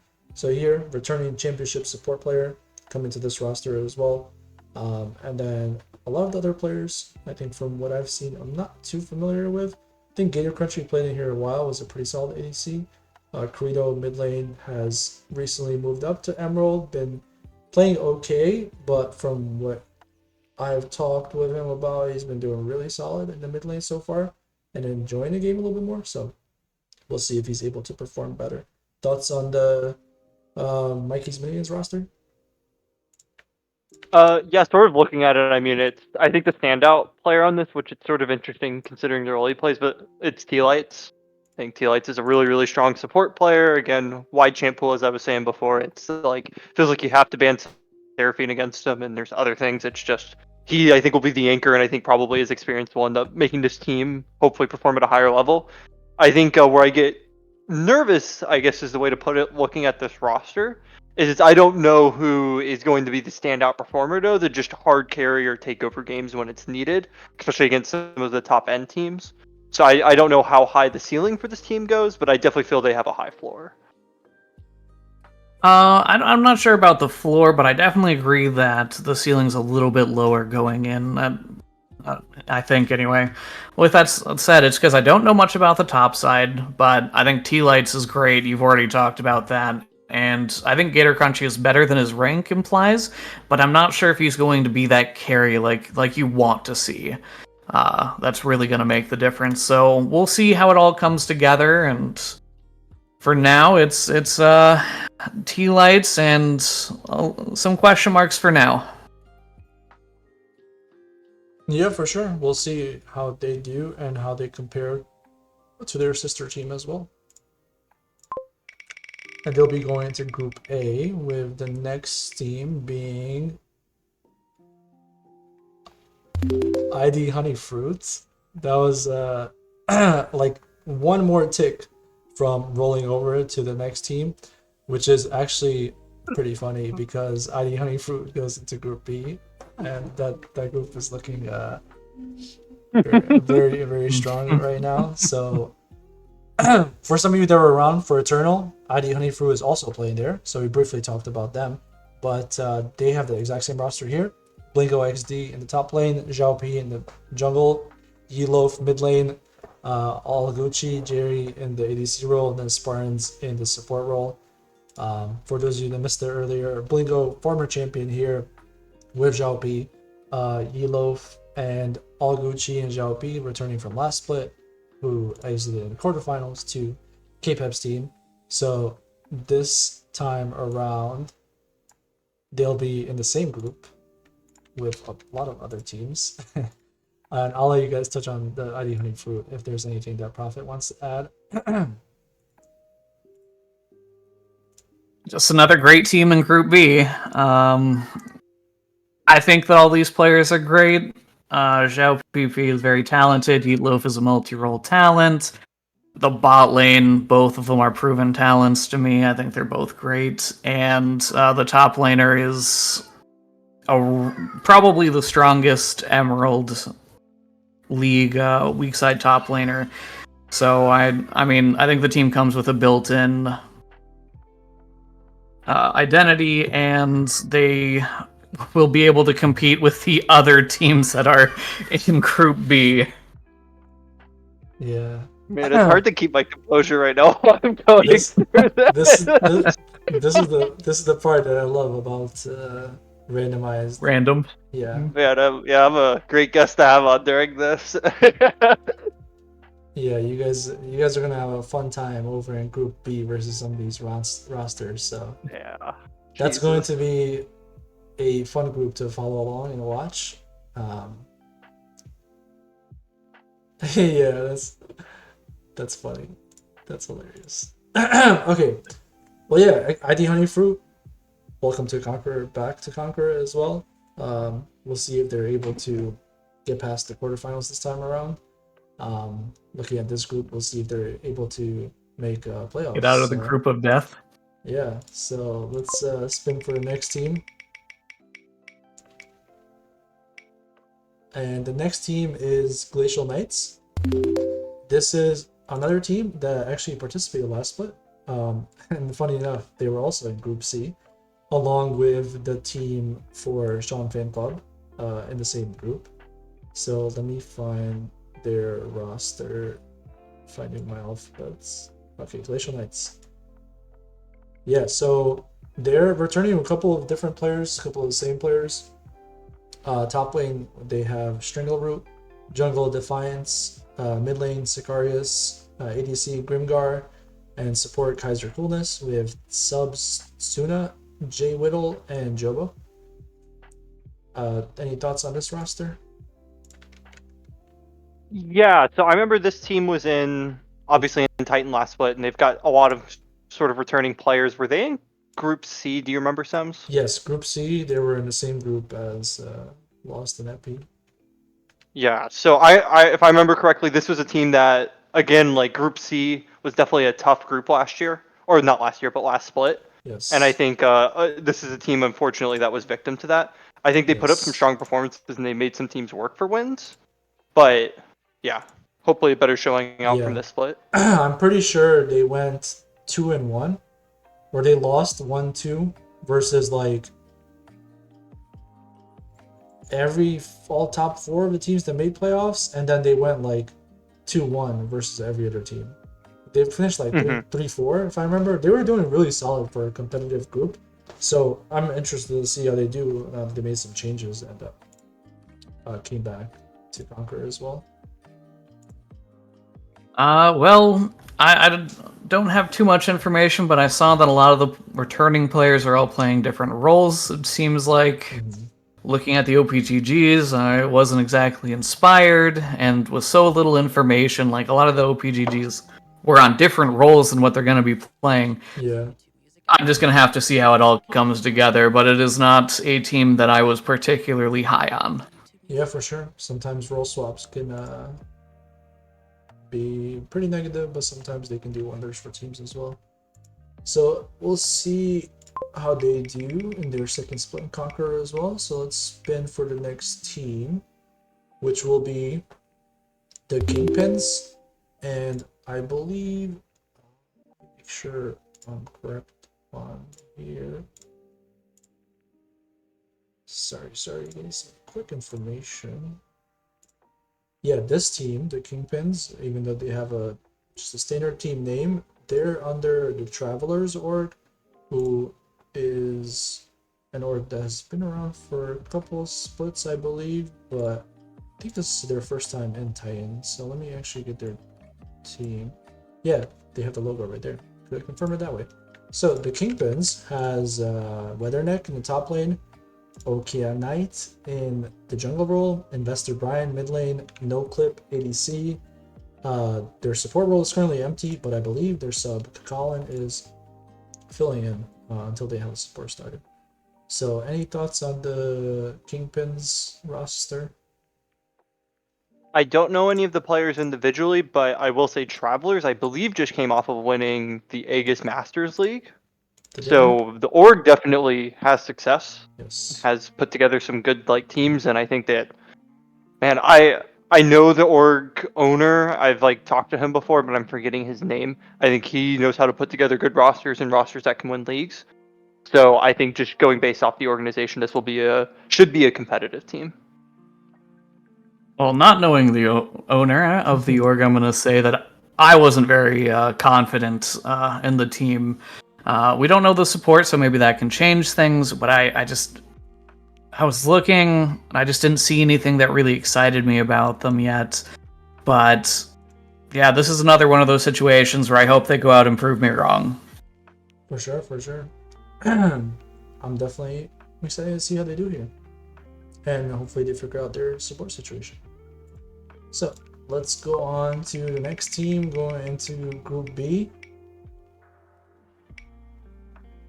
And that will be Subatomic Gaming Axion. So let's go on over to Subatomic Gaming. Alright, so SG, they have a roster in our Divinity League, and I think have predominantly been participating in Platish leagues as well, making their switch over first time over here to Conquer as well, with Seaboyer in the top lane, IP Loke in the jungle role, Averted in the mid lane, Golista in the ADC role, and Set's baby girl or Pikachu in the support role with insert boring name as a sub, but I did not have his information there, so that will be fixed. Yeah, SG joins the Group B here. Any thoughts on the SG roster, guys? I think the standout player on this roster, to me at least, is obviously Goatlista. He was the ADC on that XG Fairy roster that won Titan last split. And I think definitely put in some pretty crazy performances when his team needs him. He's got what I would consider an unconventional pool as an ADC that makes him difficult to play against. Tawada, he plays the Nyla, he plays the Callista. He'll lean on playing the Senna pick, which is really obnoxious to play against. It's not your typical ADC pool, and there are sometimes it looks like he's just straight up griefing games of his builds, but we can ignore that. But yeah, I mean, he's the player that sticks out. I don't know any of the other players on the roster, but I think any roster of him on it, they're a competitive team. Yeah, I mean, coming back to defend their title, 4 new players, but that may not make a difference. With that said, the rest of the team, looking through OPGGs and whatnot, it looks like the team has a lot of potential, a lot of carry presence throughout the map. The one thing that I'm interested in is how they're going to play as a team with so many potential like cooks in the kitchen in terms of carrying. So besides that, the players look pretty good. I thought of the teams left, they're one of the higher ranked ones, so no surprise they're in Group B. Makes sense. We'll see how the returning champ Golista is able to do without some of his support that he had along on the XG Championship roster. So, welcome to Subatomic Gaming. And let's see, what will be the next team in Group C? It will be Horizon Gaming Vanguard. This is also another roster that is returning from last split. And I like saying that or calling that out every single time because it's good to see teams return for another split, and it really contributes to some of the storylines that we see in our leagues as well.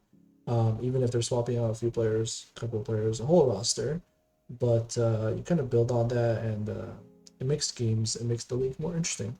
So with Horizon Gaming Vanguard, and funny enough, they were actually in Group C as well last split with Glacial and the Sean Fan Club players. So Horizon Gaming Vanguard has Fourth Espada in the top lane, Verm Jones in the jungle role, Rickster in the mid lane, Solo Mason in the ADC role, and A-Hop in the support role. Thoughts on the HCV roster, guys? Yeah, so I think this is going to be like a really actually like competitive team. Fourth Espada he's a pretty dangerous top laner. I know his Fiora. Whenever you play against him, it feels like you need to ban the Fiora. He can play a lot of split pushers. He's a dangerous player in that sense. Worm Jones is I actually think a very good jungler. I don't know if he's underrated, but like I think he's really good. He's got a really good Lilia. He's really good on Nocturne pick. He can play a lot of the carries and he actually counter jungles correctly. So that's sort of a dangerous. I don't know much about their mid, but I think Solo Mason as their ADC is really, really good. I think he's the one returning player, unless Fourth Espada was also on this team. I can't remember. Yes, he was. Okay. So yeah, him and the top lane are returning in. I think Solo Mason's really good. And as well as A-Hop, their support, while I think his rank doesn't show, he's actually a really solid player. I know he's got a lot of experience, which is really something to lean on in the support role. So I think this team will definitely be a very competitive one. Yep. Yeah, I think this is a really solid team too. I think the bot lane is actually going to be really good. I think Solo Mason had a great split last split, and I think really highly of A-Hop as well. I actually played with this Fourth Espada recently, and my opinion is he's a good player that can win you games, but against like the top tier top laners, he can also kind of coin flip and lose you games. So kind of take the good at the bad with Fourth Espada because he has that potential to just take over a game himself. True. As that can happen sometimes when you're playing carry top laners. Can be difficult when you run into other very good carry top laners. But yeah, this team I believe lost in quarterfinals last split with Espada and Solo Mason, and Solo Mason was one of the top performing ADCs in the league as well. So we'll see how they do this time around. And with 3 teams left, let's see who the next team up is, and it will be Faceless. Who this is a believe Orgless team that is being coached by O'Knives. Let's see. So Faceless has Korra, XTC in the top lane. Nat is not a bug. Jungle, Bone Smash Jaw, Sandbird in the mid lane. 7 Gen, ADC, and then severely lacking as the support. I don't think I've seen a lot of these players around actually. So I'm interested if you guys have any opinions on them. Have not seen any of these players before, but they appear to have pretty high ranks, so they're probably pretty.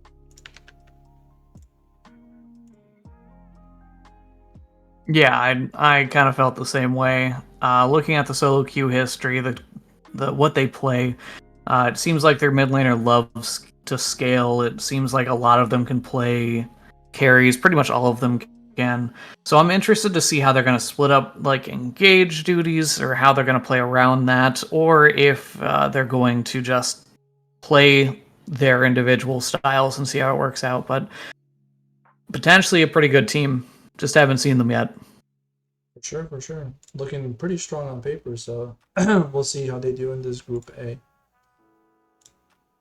And then let's spin for the second to last team going into group B, which will be Sensei Squad Inari, who is another team that is returning from last split. They were in group A, made playoffs, and I believe were eliminated in quarterfinals.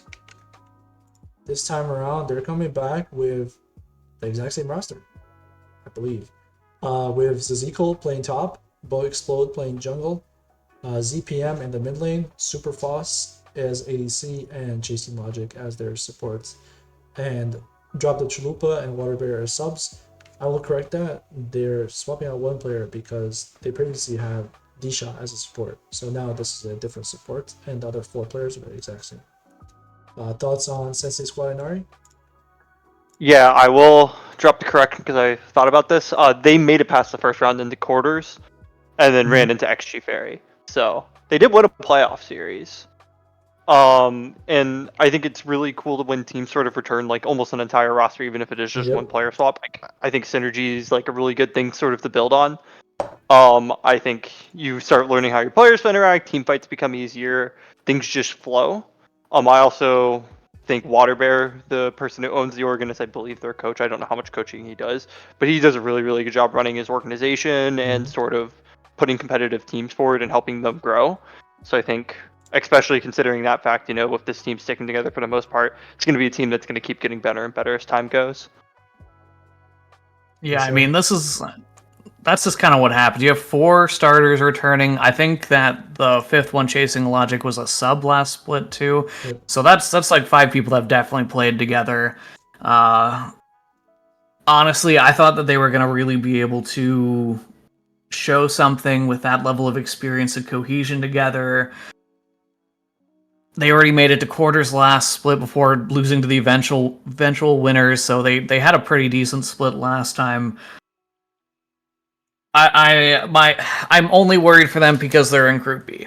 I can hear the worry as you were like hyping them up. You were like confident in how they're gonna do, and then you're like, yeah, they landed in Group B. So Yeah, I really liked them when I was looking at them, and then now I'm a little worried for them.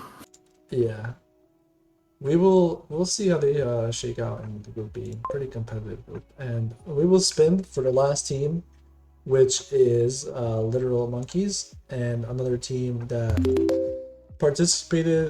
is participating in our Eternal League that we touched on briefly earlier. So let's go over to the roster, check them out again.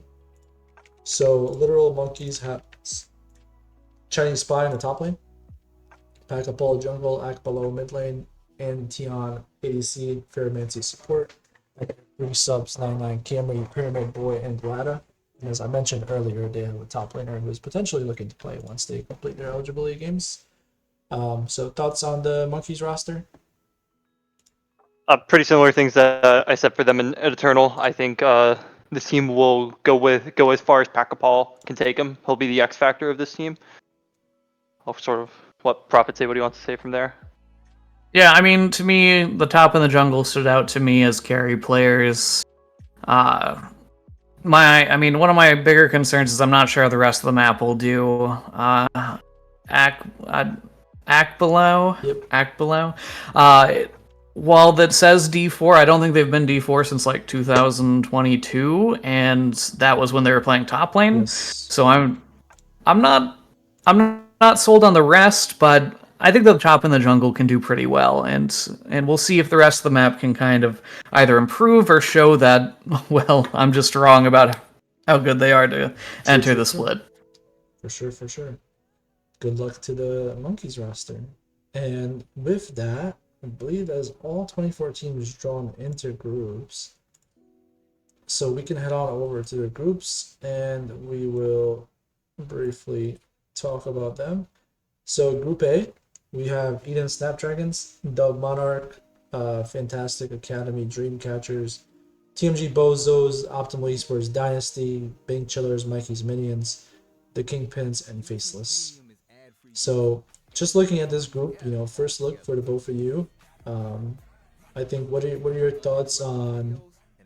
I'll say let's just give top 4 teams that make it from each group. Yeah. So I'll sort of just say it's the group of life.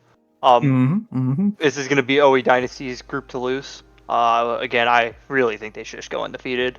After that, I'll probably say I think the Bing Chillers team will make playoffs. You know what? I'll lean on Eden's and say they're definitively in an easier group this time.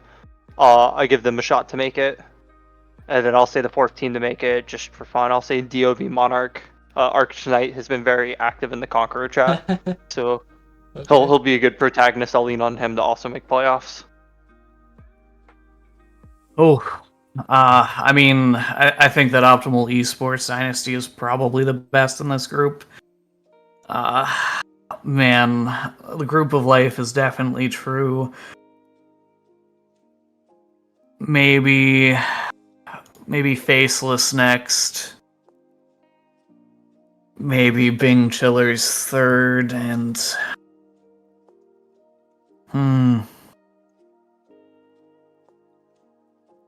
True Minded Gaming 4th. That would be my early prediction, just based off of this. Okay, so definitely a lot of room for opportunity for a lot of these teams in Group A, right?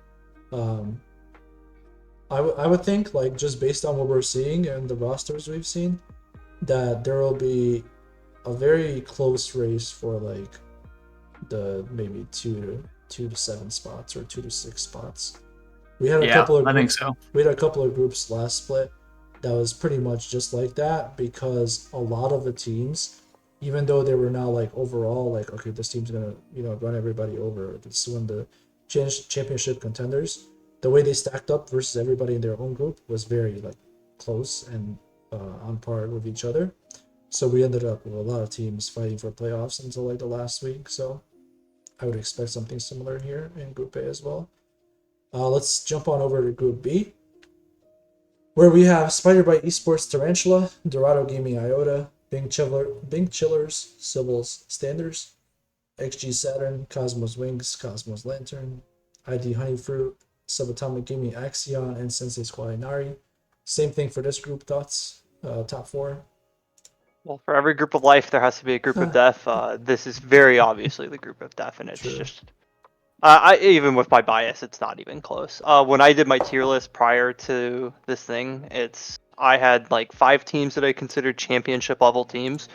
4 of those ended up in this group, so I guess those will be the 4 teams I say are going to make playoffs. Not in any specific order, but it's Dorado Gaming Iota, my team, the Bing Chillers team, Cosmos Wings, and ID Honeyfruit.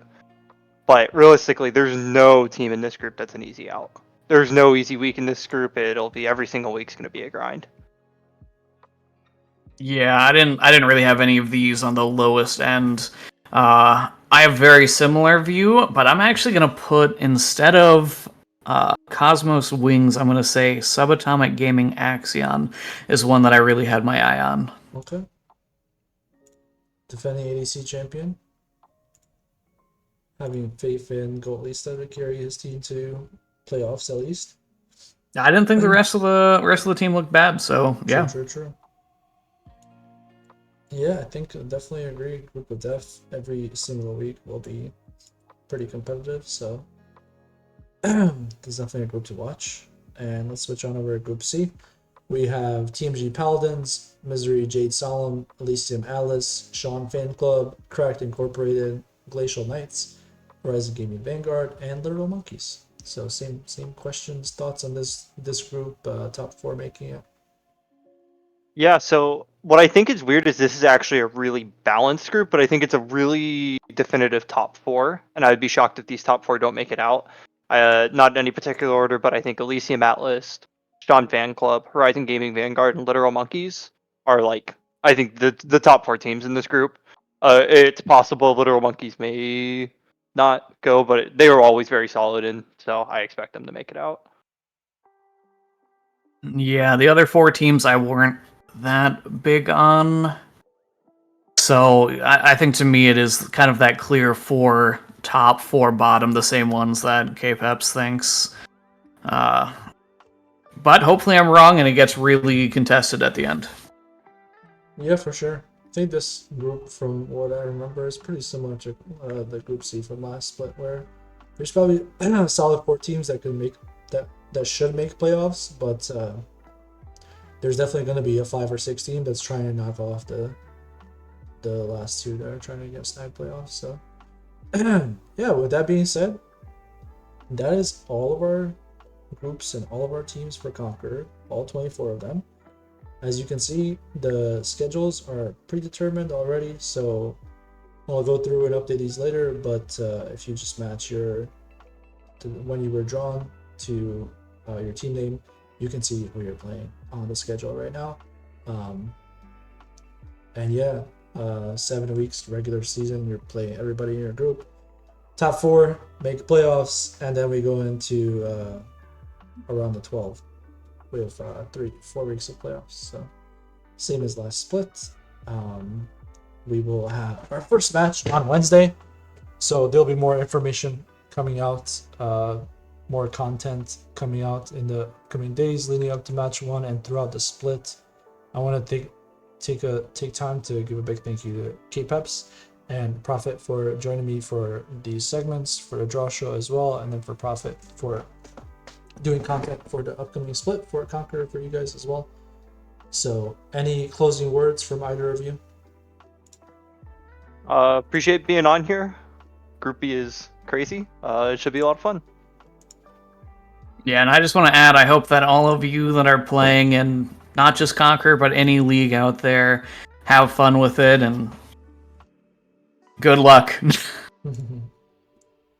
Thank you guys, and then to everybody else tuning, thank you all for joining us. I appreciate everyone coming to watch. I hope you enjoyed the draw show, the reveal. If you have any feedback for future ones that we do, feel free to post in the feedback channel, DM me, however you want. Super excited that we have this many teams participating in Titan across our various leagues. It should be another exciting summer split. Can't wait to see how it all plays out. Will we crown champions again? And I hope everyone has a great time participating. Yeah, so thank you all for tuning in, and we will catch you this upcoming week, Monday, Tuesday, Wednesday streams on our Twitch for Divinity, Vanquisher, and Conqueror, and then the week after that, Thursday, we'll start Immortals. So I hope to see you all there, and I hope you all enjoy your night and look forward to watching Tiny Sports for the summer split. Thank you, everyone, and with that, we're signing off.